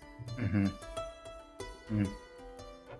I'm trying to figure out what makes more sense, because it might make more sense to have two people on the distraction side, just so it's balanced out. So, as a player, I'm thinking that as Rashu, it's more. He wouldn't want. I mean, because one, I don't know Bimori's new friend that well. I know Bimori, and I know my skills, and I would want to be there. You don't gotta like him. I like him. No, that's valid. That's valid. If you want, I think he would want to just be like careful. He would want to like be there just in case to help. To help Bimori or to help? To help Bimori. He wouldn't tell Bimori that, but he'd be like, "Oh, that's sweet. Let's make a diversion. Let's cause some trouble." Very sweet. I meant more, know Bamori as far as she knows Bamori, which is not much.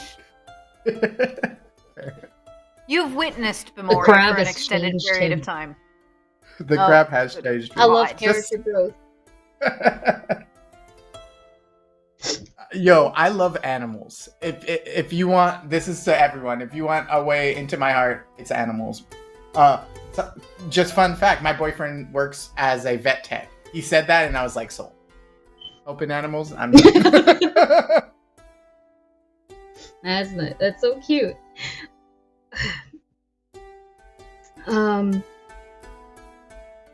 If this is like your final answer, so you guys are gonna split. There's going to be a frontal assault team, and there's gonna be a sneak attack team. Then that is what we're gonna stick with. If you guys are okay with it, good. Okay. They get a little bit more into the plan. Chantao will essentially... Chantao talks in vagues before Reina gives her a look, and then she explains a little bit more, a little bit better. And you realize that Chantao is quite chaotic. You've heard of stories of how she's fought, and she works well as a leader. She also works well as like a solo militant soldier. But she does have a reputation. Whether you've known this prior or not, you do know that she, for a while, was addressed as the headhunter. And it's not until she brings out these little figurines that you understand why. She fills them up on boats, puts them to a specific side, and goes, and then we rain down the heads here. You can set them on fire, maybe that'll fuck them up. Red gestures to things, further asking, how, why, what's the math in this? Chantao is talking in complete military strategy, unless you guys understand warfare lore at all. You're kind of like, I trust you, sure, makes sense. Only Reina's the one that's nodding along like, oh, okay. Did you say heads? Chantal's like, yeah, like decapitated heads. I have like a small collection.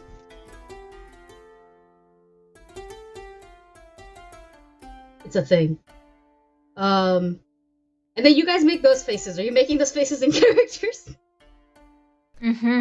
I think Irha cannot help himself but make that face. And Chantal will look at you all and go, let's just say this is personal. Blackwater has sent a lot of people in my direction over the years to kill me. I am very annoyed by it, truthfully, so I just, we kill them because we can, and then, Yeah, Chantal, the face was not at you wanting to wreak havoc and vengeance on Blackwater. It was at the small collection of decapitated heads. Yeah, no, see, that's the part I was gonna get to, and then I realized this isn't a hobby that most people have. So I keep them. I'm sorry, a hobby? I keep the heads. I've heard enough, thank you. No. Well, it's not like they're rotting. I have clerics come in and... Yes, but you do realize it's just so much... Sorry, you broke up a little bit. I said, you do realize that that's just not normal, right? Yeah, but it works. I haven't had to kill a lot of people in a long time. It just gets worse the more you speak about this. Yeah. I'm willing to overlook many things for many reasons, but I really need you to stop talking. Yeah, okay. I get it, yeah. It's Reina who will break the awkwardness and go, okay, we got 2 more things on the docket. We have a discussion with Bandit and Ada, and then we have a discussion of what to do afterwards. So, which you have made a deal with Ada. Would you like to go first, or should I? We did what now? I mean, yeah, under duress a little bit, but Margit will sort of gesture for Reina to go ahead first.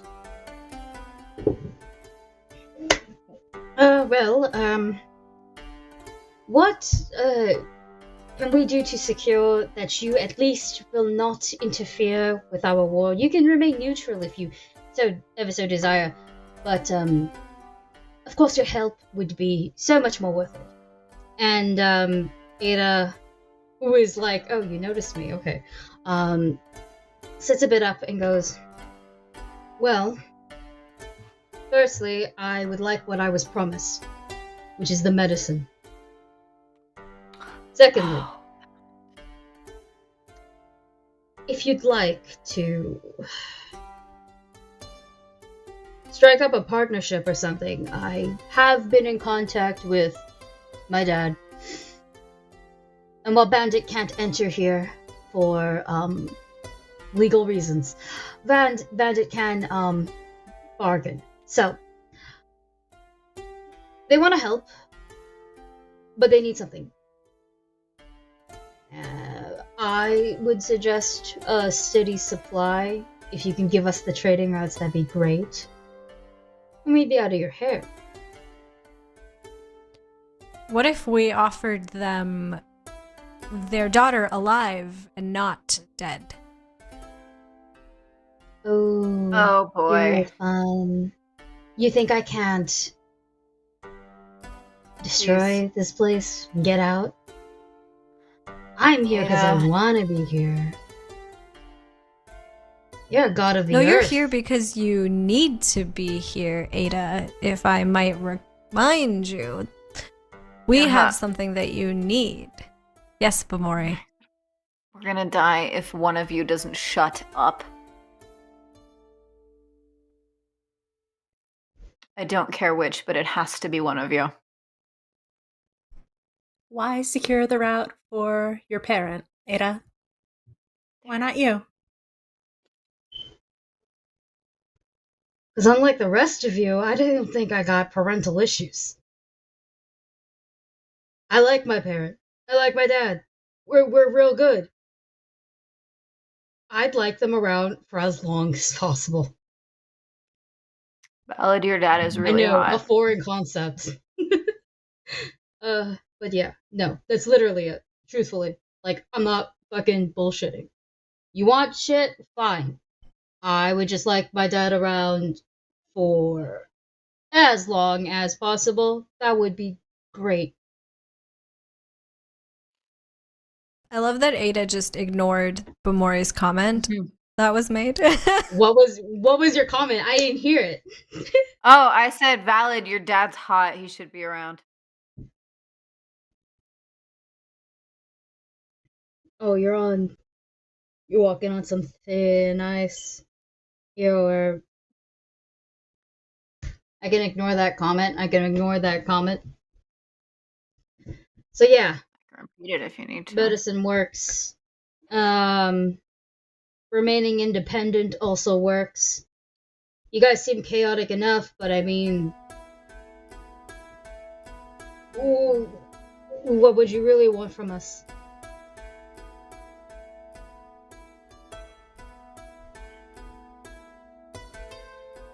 We've seen some of what you can do, Ada, and nothing seems like it would bring chaos more than a kraken. It's so funny that she mentioned that, and she puts up the eye patch, and you see her eye it's a straight up like ruby, like that is a gem, and there is like a image engraved on it of like a sprawling out octopus. And she goes, it's real funny. So do you want a kraken? This feels like a trick question. She's very excited though. I'd say no. And this is like Tamada Kid is just straight up just like,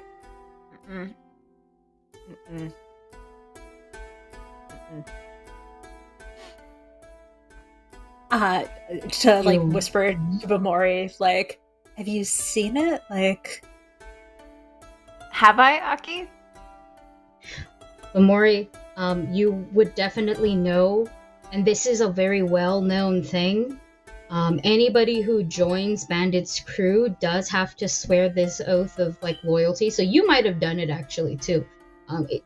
And when they Was there for do, a few years. everybody that you kill, their souls get sent to the Kraken to be eaten. And when you die, technically so does your soul, but you're a fun case. That's all I'm gonna say. And Ada is standing here with a basically the equivalent of a Pokeball in her eye. Like, do you want a Kraken? No. Yeah, no. Alright. Don't do that. Don't do that unless you want to spend your afterlife getting chewed up by frickin' octopus over there. I mean, you don't have to. I can summon it. I have a real good direct path. Hey, with I my vote. monsters. Cool idea. I vote Ada goes home. How about that? I vote we give Ada the medicine and Ada goes the F home. How about that? You know, Home to your hot dad. yeah. I mean, I'm that would be fine with me. Like he realizes he's the one who brought Ada onto the ship in the first place by accident. So he's like, yeah, maybe it's your services have been fulfilled. Thank you very much, and ready to get her out. Well, that's me, the cat, and the crab. That's 3. The crab goes. Oh, I'm sorry. The crab gets a vote now. Absolutely. That's when it agrees with me. Absolutely, it does. Maury, where's my crab? Do you want one? I mean, if you're giving them out. Sure. You get one lobbed very close proximity at the head. There is a crab that just spawns. But can Ira catch it in his mouth? Acrobatics. Let's check. Let's check if I can. I'm untrained in acrobatics. 24. You can catch it, probably not in your mouth, but you can catch it. Alright, I grab it with my hand and I look at it, look into its beady little eyes, and look back at Bamori and give her this, like, shit-eating grin. Thank you, Bamori. The crab I does hope it this. pinches you. Hold it. The crab does this. Oh, When you've got a give new the friend shit-eating too. grin. For emphasis. You've got a new I don't friend feel too. like this is the hug posture. I feel like this is the backup posture. Yeah. That. This is where Rena just goes, ha ha. Back on track, please. I understand your collective brain cell only spans so far. But please deal with your deal first. Well, give her the medicine so she can leave. We don't need your help. You guys- Ada we'll fulfill our deal and send you on our way. I would have thought that given your dependence on Blackwater, you would have wanted something else out of this, but I understand if you're too scared to confront him. Why would you say that? Why would you say that? We were so close. Why do you hate me? I'm assuming, intimidation. This is more so because you're like edging her on. You asking for it in a set, like that's the kind of vibe. We're gonna die. 38.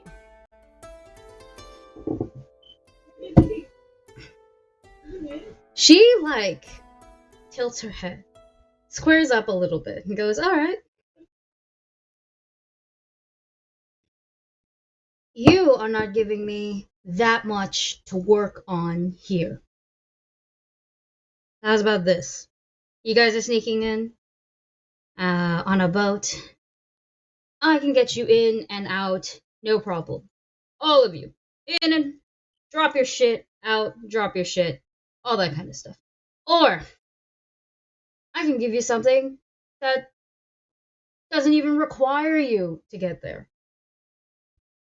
But I'm gonna need a little bit more than the 3 crates worth. And yes, I can deal with Blackwater on my own, actually. But this is me working with you. And I'm not even asking for my ship back. So, give me something a little extra. We can completely eliminate this little sneak attack plan. Unless you really want to get in there and set up these bombs. But setting a bomb sounds like fun. I was going to say, I kind of want to get in there and set up bombs, but... You want to get in there and set up bombs? There. If you want to get in, set up bombs, sure. I can get you in and out faster than a boat. If you rather skip that whole thing altogether, I can give you something that works just as well as a bomb. Either way, I need something more back from you guys. More Rashu than scratches his... Your little... Sorry, yeah, go ahead. No, please. Okay, something than a little more of your false bravado. See, here's the thing. We've already said we would give you the stuff, and you should leave. Then we say there's this thing that you kind of want to do, which is that you can handle Blackwater. That's your choice. So if you want to be here, why do we... And he scratches his ear again. Why should we be the ones to make it more special for you? You can leave. We will give you the 3 crates. I don't want to work extra for that. Right? And he looks at the crab on his shoulder. The crab does this as best as it can. Ready to go? Fine. Give me the crates. They're on our ship. After the close of this meeting, they'll be yours. All right. That's settled. None of us like Ada. It's so sad. It's fine. She don't like you guys either. It's great. Like, it's not a whole sad. lot of talking to get to nothing. Horrible. She also stole our captain. That's right. I gotta remember. Gotta keep things in perspective. No.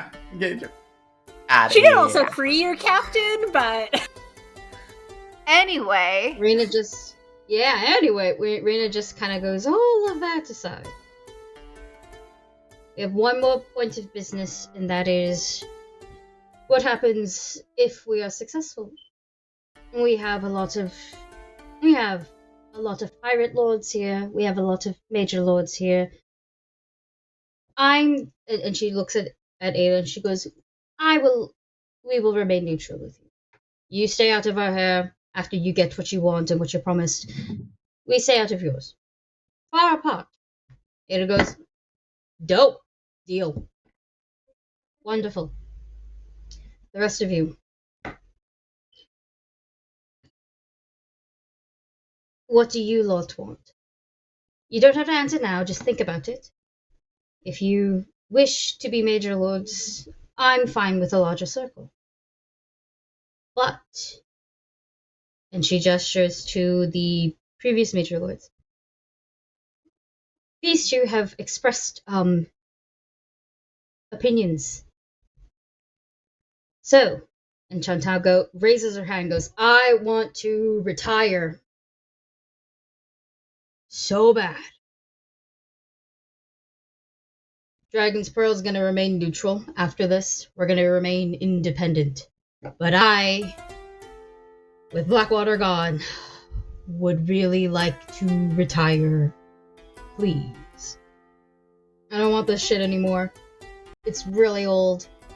I just want to paint some flowers and lie down and just not have to think about this kind of shit anymore. And, I mean, if you guys fail, then I can just step up and in again, right? I would just like to take my vacation forever now, thank you. And the Chimera form then kind of looks at Chantal and then raises their hand too, like to mimic, and goes, I also want to retire. And they share a look, And Chantao mouths, motherfucker. like sibling going what the fuck kind of vibe, okay? It's like that kind of vibe. And everyone's just like, I like my reputation. I like the stuff that comes with it.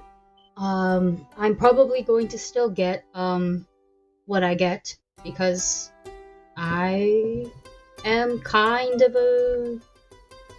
I am important to the sea. The sea is important to me. We are a part of each other. But I'd rather not be a part of any more politics. The sea is vast and current and flowing, and it changes, and the tides will change with it, and I just want to be a part of it. Irha claps their hands, their face beaming. Well, there you have it. Third star. 2 major pirate lords wish to retire, and I don't know about the rest of the crew, but I at least am willing to take one of their place as major pirate lord. That is what you promised us, after all, and I plan to collect. And Rashu sort of raises his hand and goes, actually, I'm not sure if I would want to be a pirate lord, but I do remember you saying something about gaining some of these new lands. Is that still on the table? Yes. Of course. So as long as, well, we can get into details later, whether or not you wish to be, an independent nation, like how the Dragon's Bow will be, meaning that Chantal runs it. This is her rules, this is her domain, I have no say here, neither do any of the major lords. We cannot touch this land. This is hers. This is her territory. And I have already agreed to this. So if you wish for the same, then that means like you are free to govern and trade as you wish, but then you would also be outside of our protection. Chantao is, and the Chimera form, they are both far better equipped at protecting themselves. You would have to work your way around it. There is also the manner of if people wish to migrate over, how accepting you would be of it. Shang-Sun we are very open lands, and we accept all, including spirits. And I know you have an issue with some forms of them. So will you be alright if spirits come? Or if people who used to be a part of these lands come to live again? He takes a moment, looks up and goes, well, I'm but a traveler in these lands originally myself. So who am I to deny people a place? No, I think I would open it for people to relocate as needed. More land means more. And then you sort of look as he has like almost anime style money signs in his eyes. More money. Yes, profit. Oh, yay. I love it. Alright, I'm fine with that. You wish to have land? Sure. Irha wishes to be a major lord? Well, I need help. Sure. I'm obviously going to maintain major lord status. That is my wish. What about you both?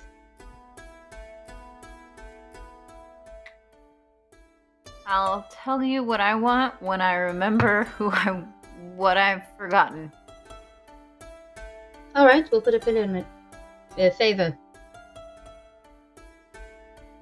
Margate has been sort of staring over at the Chimera form, just sort of surprised, very surprised, and says, I will tell you what I want after this battle. Alright, we will put a pin on both of them then. They are favors for you both to cash in when you are ready. If that's it, I believe this meeting is adjourned. Are we good? Sick. Alright. Now, this is where time is going to get nebulous again, as I'm going to let you guys do kind of things that you want, and I'm actually going to time them. Who wants to go first? Bamori's gonna go up to Chuntao, grab wrist, walk towards some sort of house, and go, "We're gonna take a nap. Hopefully Chuntao does not kill her." You want to take a nap right now, or you want to talk first? You just want a nap? Well, I mean, we have to talk, but I have this thing, and Bamori pulls this vial out and is like, "This is supposed to help me remember something. I can't tell you what, because I don't remember. So, talk, nap, remember. We'll probably talk." Alright, you want to remember first? Fine, let's go take a nap. I was gonna take a nap anyways. It's something 30. It's the morning. It's a time. I'm tired. If you're going to allow it, she's going to move first, but it's sort of like escorting you further into her home base. You're going higher. Up essentially, and when you reach an area, it looks so different. When you reach perhaps the top floor, one of the topper floors, it looks so much different. It somehow it's so scenic in the square, the foyer or whatever. There is like a natural garden growing despite no real sources of light that can, as it's a full ceilinged building. There are even animals and little spirits and stuff in it. It's very scenic. It's very chill. You can even see like places where she comes to sit and think and all those kinds of things. And she simply takes you around it. It's like think of it like a square, and then that was in the middle, and you have a little walkway. She takes you around it, off to the side, further in to the building, and you arrive to, honestly, a very, very chill, simple bedroom. Everything is... This place is nice. Oh, thanks. I actually don't use it much. Makes sense. Hence why it actively looks empty and new. Yeah. I mean, pirate shit aside, I have like... I just thought you would want an actual bed and not like a couch or the floor. I kind of just sleep wherever I want. Right. They said that I might move or sleepwalk while the potion's working, so that's why they said to have somebody nearby. I don't know what this thing's gonna make me do. Oh. So you want me to watch you while you take a nap? No, I'm pretty sure. I feel like you'd wake up if something bad happened, or if I started to leave. But I figured, since you're the only person I seem to remember a little bit, you should probably be here. Okay, I get it. Yeah, sure. You go there. I'm gonna lie down over there. And by over there, they kind of just point to like... They point to a floor, but you could probably suspect they're gonna grab like a pillow or something and just literally lie down on the floor. Oh, you don't want to take... Oh, well, I guess, yeah, okay. Well... I mean, if you want me to, I'm not a cuddler, so I'm not... Don't expect that much. Really, I'm not a very physical person, I think. I don't know. Okay, okay. How do you... Alright. I don't know if I should ask you how you know me, or if I'll just remember. Remember a bar? Okay. And I keep What wanting else to you call wanna do? you Sugar, but I feel like you're gonna stab me. Okay. Well, that is what you used to call me, so that might be it. Do you just want to talk first before you take your nap of days, or do you just want to? No, we should probably talk first. Maybe help when I'm remembering things. Okay. I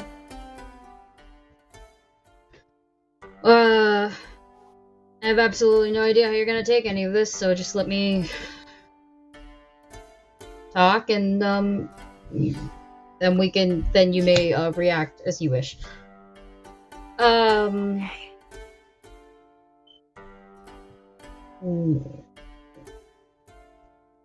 We were partners. Actually, you were my wife, I was your wife, and for a bit, and that shit aside, we had a group of us. We were the ones going off before I was a major lord. We were kind of like a group, a team. Killing pirate lords, raiding, collecting heads. That's my thing, though. It was when our leader died, and then I became the leader. But you were there with me, and you died. You did, in our last really big battle, actually, and let's just say everybody forgot you is the best way to put it. You're not painted well in history because, you were sneaky. You preferred to be in the shadows and spying and all that kind of stuff, and you were not much for the front lines, and you died in the front lines. Everybody else forgot you, except for most of us, the main group. It was a long time before I could chill, I guess. It was a long time before this stopped, and but by then the locals that lived basically forgot you. So I sought out every single fucking artist that I could find just to have you painted somewhere, like just a portrait, so I can like have something. And they just they couldn't get anything right, really. There's always something off. And then this painter showed up and said, "Give me a flexible timeline, some of your hair and blood, and I'll do it." And I said, "Sure, fine. Flexible timeline, fine. My hair, sure. A bit of my blood, sure." What could you do to me? Truthfully, right? Like I haven't made a blood pact before? No. We did it. We did that. Waited like a week, actually, less than. She was pretty fast. She wanted a flexible timeline, but she did it really fast. And I didn't get a painting. I got you. Beg your pardon? I got you I got a scroll of you, a very large one, and then you just pulled yourself out of the painting. Like this. And if you you think you're having memory problems now, you were like you weren't much when you came out. You couldn't even speak, let alone know anything. You didn't remember anything, so you looked exactly like this. Actually, this is exactly almost just some tweaks here and there that are missing, but it's been like several decades. But like you looked like this. You looked exactly like how you looked when you died, and I have no idea how that bitch did it, but she did it. And I don't know, I think I messed up, where I don't know how I messed up, to be honest. I just wanted a fucking painting. I have no idea. You were just different. I have no idea what happened to your soul. I have no idea if you're even the same fucking person, but you look like her, and you have the same name, actually. So, and you're getting memories back too. So I'm really just as confused as you are, especially about how to feel about all of this. As well, yeah, that's it. So I'm a painting, but Aki, do I bleed? You bleed. Cool. Well, I bleed. I bleed. I cry. I'll tell you right now, I use the bathroom. I don't feel like a painting. So you and I got married. And this like spark of old Bamori comes out with like a very playful like look on their face and goes, "Ha! You did marry me." That was weird. I did actually. She's gonna like point to her chest which has the dragon tattoo with the dagger and the pearl in it. Goes, yeah. We didn't want rings or anything, and I couldn't get you a real pearl. You couldn't get me a real pearl. So I did this. Okay. So yeah. Just for reference, giving each other pearls is the marital customs of Shambhala. So that's the significance of the pearl. Yeah. Okay. Yeah. Okay. Okay. Well, okay. Huh. And it's very striking Bamori suddenly that like this is a terrifying pirate lord, and Bamori themselves is not exactly like not known for being terrifying, confusing, and violent. But in this moment, they're just sitting there awkwardly, like X's not X's though. And Bamori just goes,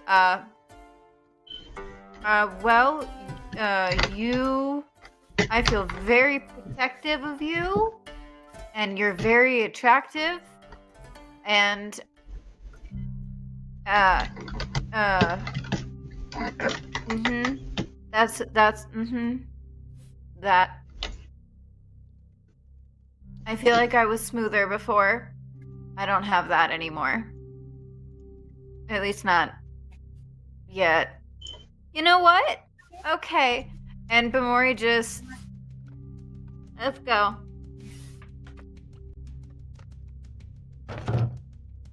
Ew.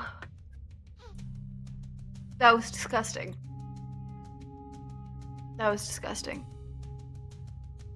think it does feel not great. You like this. Literally, it was you slurp it down. It doesn't taste good. It goes in. And you're out. You're out instantly. Now, what happens next is you wanted a happy memory. You are not going to receive a happy memory. You are going to receive what you need. What you need is not a happy memory. What you need is something that you can better understand. So, what you receive in this stead is you are brought to noise first, then almost an immediate transition to a gray sky. It's morning, but the clouds, it is covering it, engulfing it. You hear the sounds of hanging metal, whooshing of magic, arrows flying through. You're on the battlefield. You are not supposed to be in the front lines. You're not supposed to be here specifically, but you know why you're here. You know that there is an ambush, a second fleet, waiting for Chen Tao's main fleet to get tired. And are they winning? Yes, the push is there. They're pushing too far. You know where the line draws. You know when the ambush is supposed to happen. And you know that if they push too far, they will not be able to flee from the cannon fodder. A line that is hidden in the fog, in the mist, that they cannot see. The fog is actually magically cut. You know this through your intel. You know this by going basically straight into the base, killing the first mate, perhaps, or their tactician, or their mage. You know everything. And you know Chantal is in danger. Your wife is in danger. You are nimble. You've always been nimble. So dodging stray bullets, stray arrows, magic, other people's blades even, it's like nothing for you. You don't even take strikes. You simply use bodies like planks to hop off of. You roll around in the dirt, and there you see your wife kind of soaked in blood. It is not her blood, of course, because she's just... You haven't seen her take a hit that would cause her to bleed as bad as this, ever. She's soaked in several enemies' bloods, and you know exactly how she fights, and you really hate it because it leaves a mess. She likes to go for decapitating slices. But it is precisely at this moment that you... Yep, incredibly messy, and it is precisely at this moment that you can see it. Because you know where the line is drawn. You can see several cannons ready. Cannons that you see on ships, actually aligned perfectly in a wall hidden by magical mist. Aiming for the front of the fleet, and at the front of the fleet is Chantal. So you run, and you throw your body over hers, and you are just a few seconds too late. The cannon flies, the debris hit. You both are hit, actually. And so your sacrifice was meant for nothing. You are... You feel it, the impact, and then you feel nothing. But the memory keeps going. The memory keeps going. It's no longer from your point of view, it's from Chantal's point of view. So you blink, and you're in another place, and you see yourself, your body, in pieces, just blown apart. You took the brunt of the hit. Chantal took very deadly shrapnel, and she's watching. That's all she can see, just you. You hear you think it's her who yells no, before something else hits them. Something falls on them. You don't see what falls, but you hear a very sickening crunch, and you know that Chantal dies. And just as you think, okay, this memory's over, and it's time to wake up now, you do not feel that. Instead, what you feel is as if water waves are pushing against you. You know that you are nowhere near the sea, actually. You were fighting on land. But you feel as if you are on a beach and the shore is pushing you and gently pulling your body out.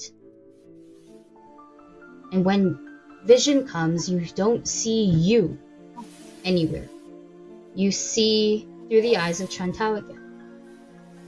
And the person speaking to her is not a person at all, but an amalgamation of monsters, I should say. It is as if somebody took a part of every single animal and stuck it together like some weird contraption. But it is big, and it is demonic looking, and it is scary, and it has a lot of teeth. And Chantal does feel fear, if not confusion, at first. She looks at it, and cold sweat rolls down the sides of her face. She is confronted with a grin and a deep, grumbling, growling voice that says, "Warrior, now is not your time. I am Verendis, goddess of monsters and goddess of vengeance.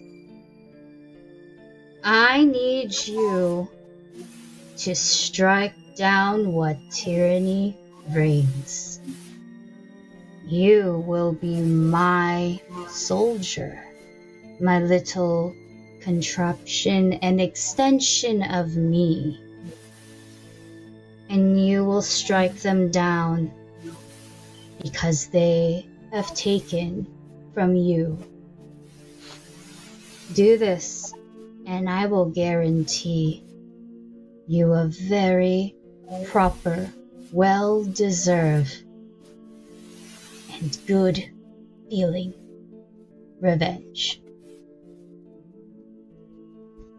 It takes Chantao a few moments to properly compartmentalize everything before she looks up at the goddess and goes, "I've got a lot of fucking enemies." Rendis goes, "Then we have a lot of time. Your memory will end. And you will wake up. You are on the bed, and Chantao is kind of fretting over you because she's not sure what the fuck is going on, but you think you've actually had a pretty decent nap, I'm gonna say. You do feel refreshed, but like refreshed as in physically. Everything else, entirely up to you. Mori will wake up with very, eyes snap open. Chantao imminently above face. I died for you. Yeah. I said you were supposed to be in the battlefield, so. I was trying to protect you. Yeah. I would do it again.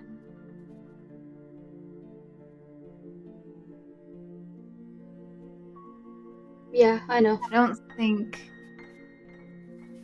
I don't know if I'll ever be her exactly again. I mean, I don't talk about your, as much. Give me 2 months. But that feeling, I still feel that. I don't want to leave your side again.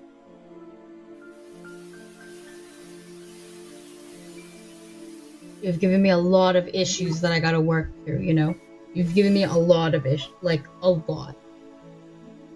But Mori's face gets soft and she reaches up to in an almost kind of familiar gesture, cradle Chantal's face and be like, "I know.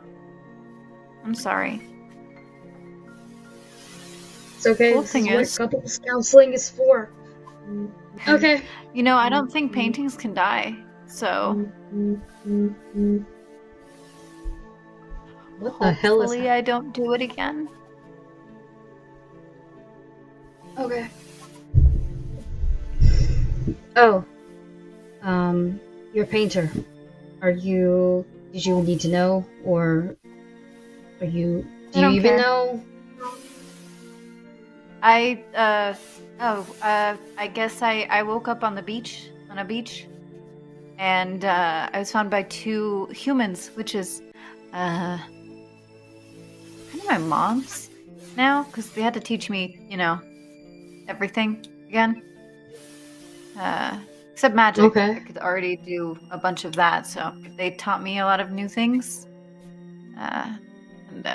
It's only been a few years that I've been awake, I guess.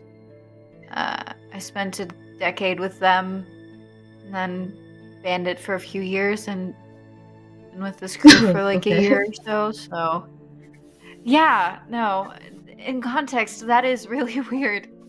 And it was pretty cool. Yeah, you. Well,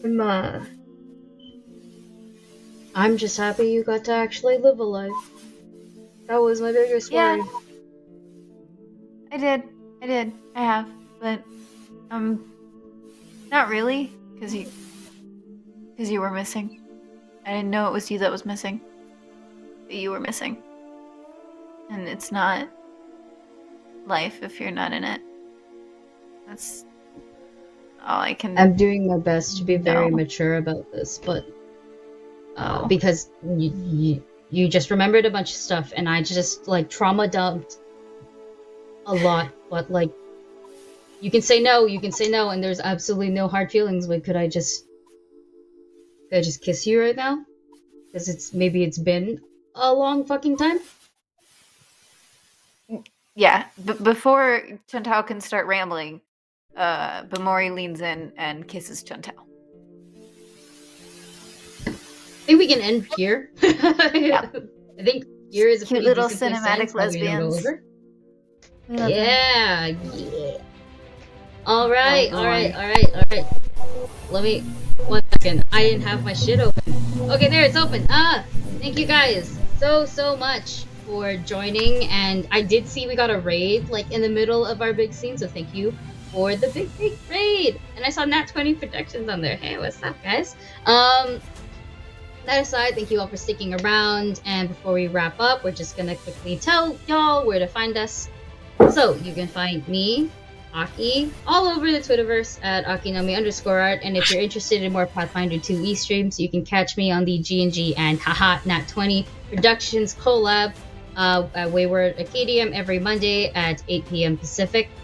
And now my beautiful, wonderful cast members, y'all tell yourselves where you can do it. Let's start in alphabetical order again. So Alyssa. Hi y'all, I'm Alyssa. You can find me on Twitter at A Disaster Career, where I will post about things I'm involved in. And hi everybody, I am Brandy Rose at the Brandy Rose on Twitter, at cutestpatoot or /cutestpatoot on Twitch, where I teach game design and show the behind the scenes of all of the games I am working on for cutestpatoot.itch.io, where this coming week I will be releasing a new game, I Spy. Info will be on my Twitter. If you ever liked heist spy movies of the 2000s, late 90s, this is the game of the era, of the genre, of the aesthetic. And if you like podcasts, I'm the head of Patoot Podcasts, the podcast network with about 10 shows under its belt, half of which coming out with their debut seasons, the other half just wrapping up their second, third, and fourth seasons. So make sure to check those all out on my Twitter or on their own Twitter at Patoot Podcast. And then that is me. And that brings it over to me. Hello, everybody. My name is Hamnah. I use any and all pronouns, and I am a TTRPG performer. You can find me on Twitter at @shahid_, where I talk about all of the different projects that I'm a part of. If you like queer disasters who make bad decisions, that is literally all of my characters. Speaking of which, tomorrow I will be on Transplanar RPG's channel at 5 p.m. Pacific and 8 p.m. Eastern. For those of you that don't know, Transplanar RPG is a all-transgender, people of color-led Dungeons & Dragons 5th edition live stream set in a homebrew, non-colonial, anti-orientalist world. It's super great. I just accidentally murdered the mentor of my partner in the game, and we're dealing with the consequences of that. So if you want to come see drama, definitely come check us out. And hey everybody, I'm Randy Alvarenga. I am a TTRPG and professional actor out here in the Pacific Northwest. You can follow me on Twitter at RollerRaja, that's ROLLERRAJA, to find out the cool projects that I'm working on. I have some stuff that's yet to be announced. I have some shows that I just shot in LA, for example. So all of those things you can find out on my Twitter. So come follow and check me out. One. Hi, Raiders. Thanks for coming. Dang, my bad, guys. But stick around. We're probably gonna raid another person soon. So, we've got you covered with TTRPG content this weekend. Tomorrow is the penultimate episode of The Kings of Dirt, a 2D20 Mad Max's adventure. The season finale of The Voyage of the Siren Song, a Pathfinder 1E high seas adventure, is on Sundays. Go check them out. And Monday we have The Dice is Right, a D&D enchanted a D&D enchanted game show adventure. 3 days, 3 game systems. We will see you next time. Same dat time, same dat channel. It's 12 in the morning for me. My bad. Bye, guys.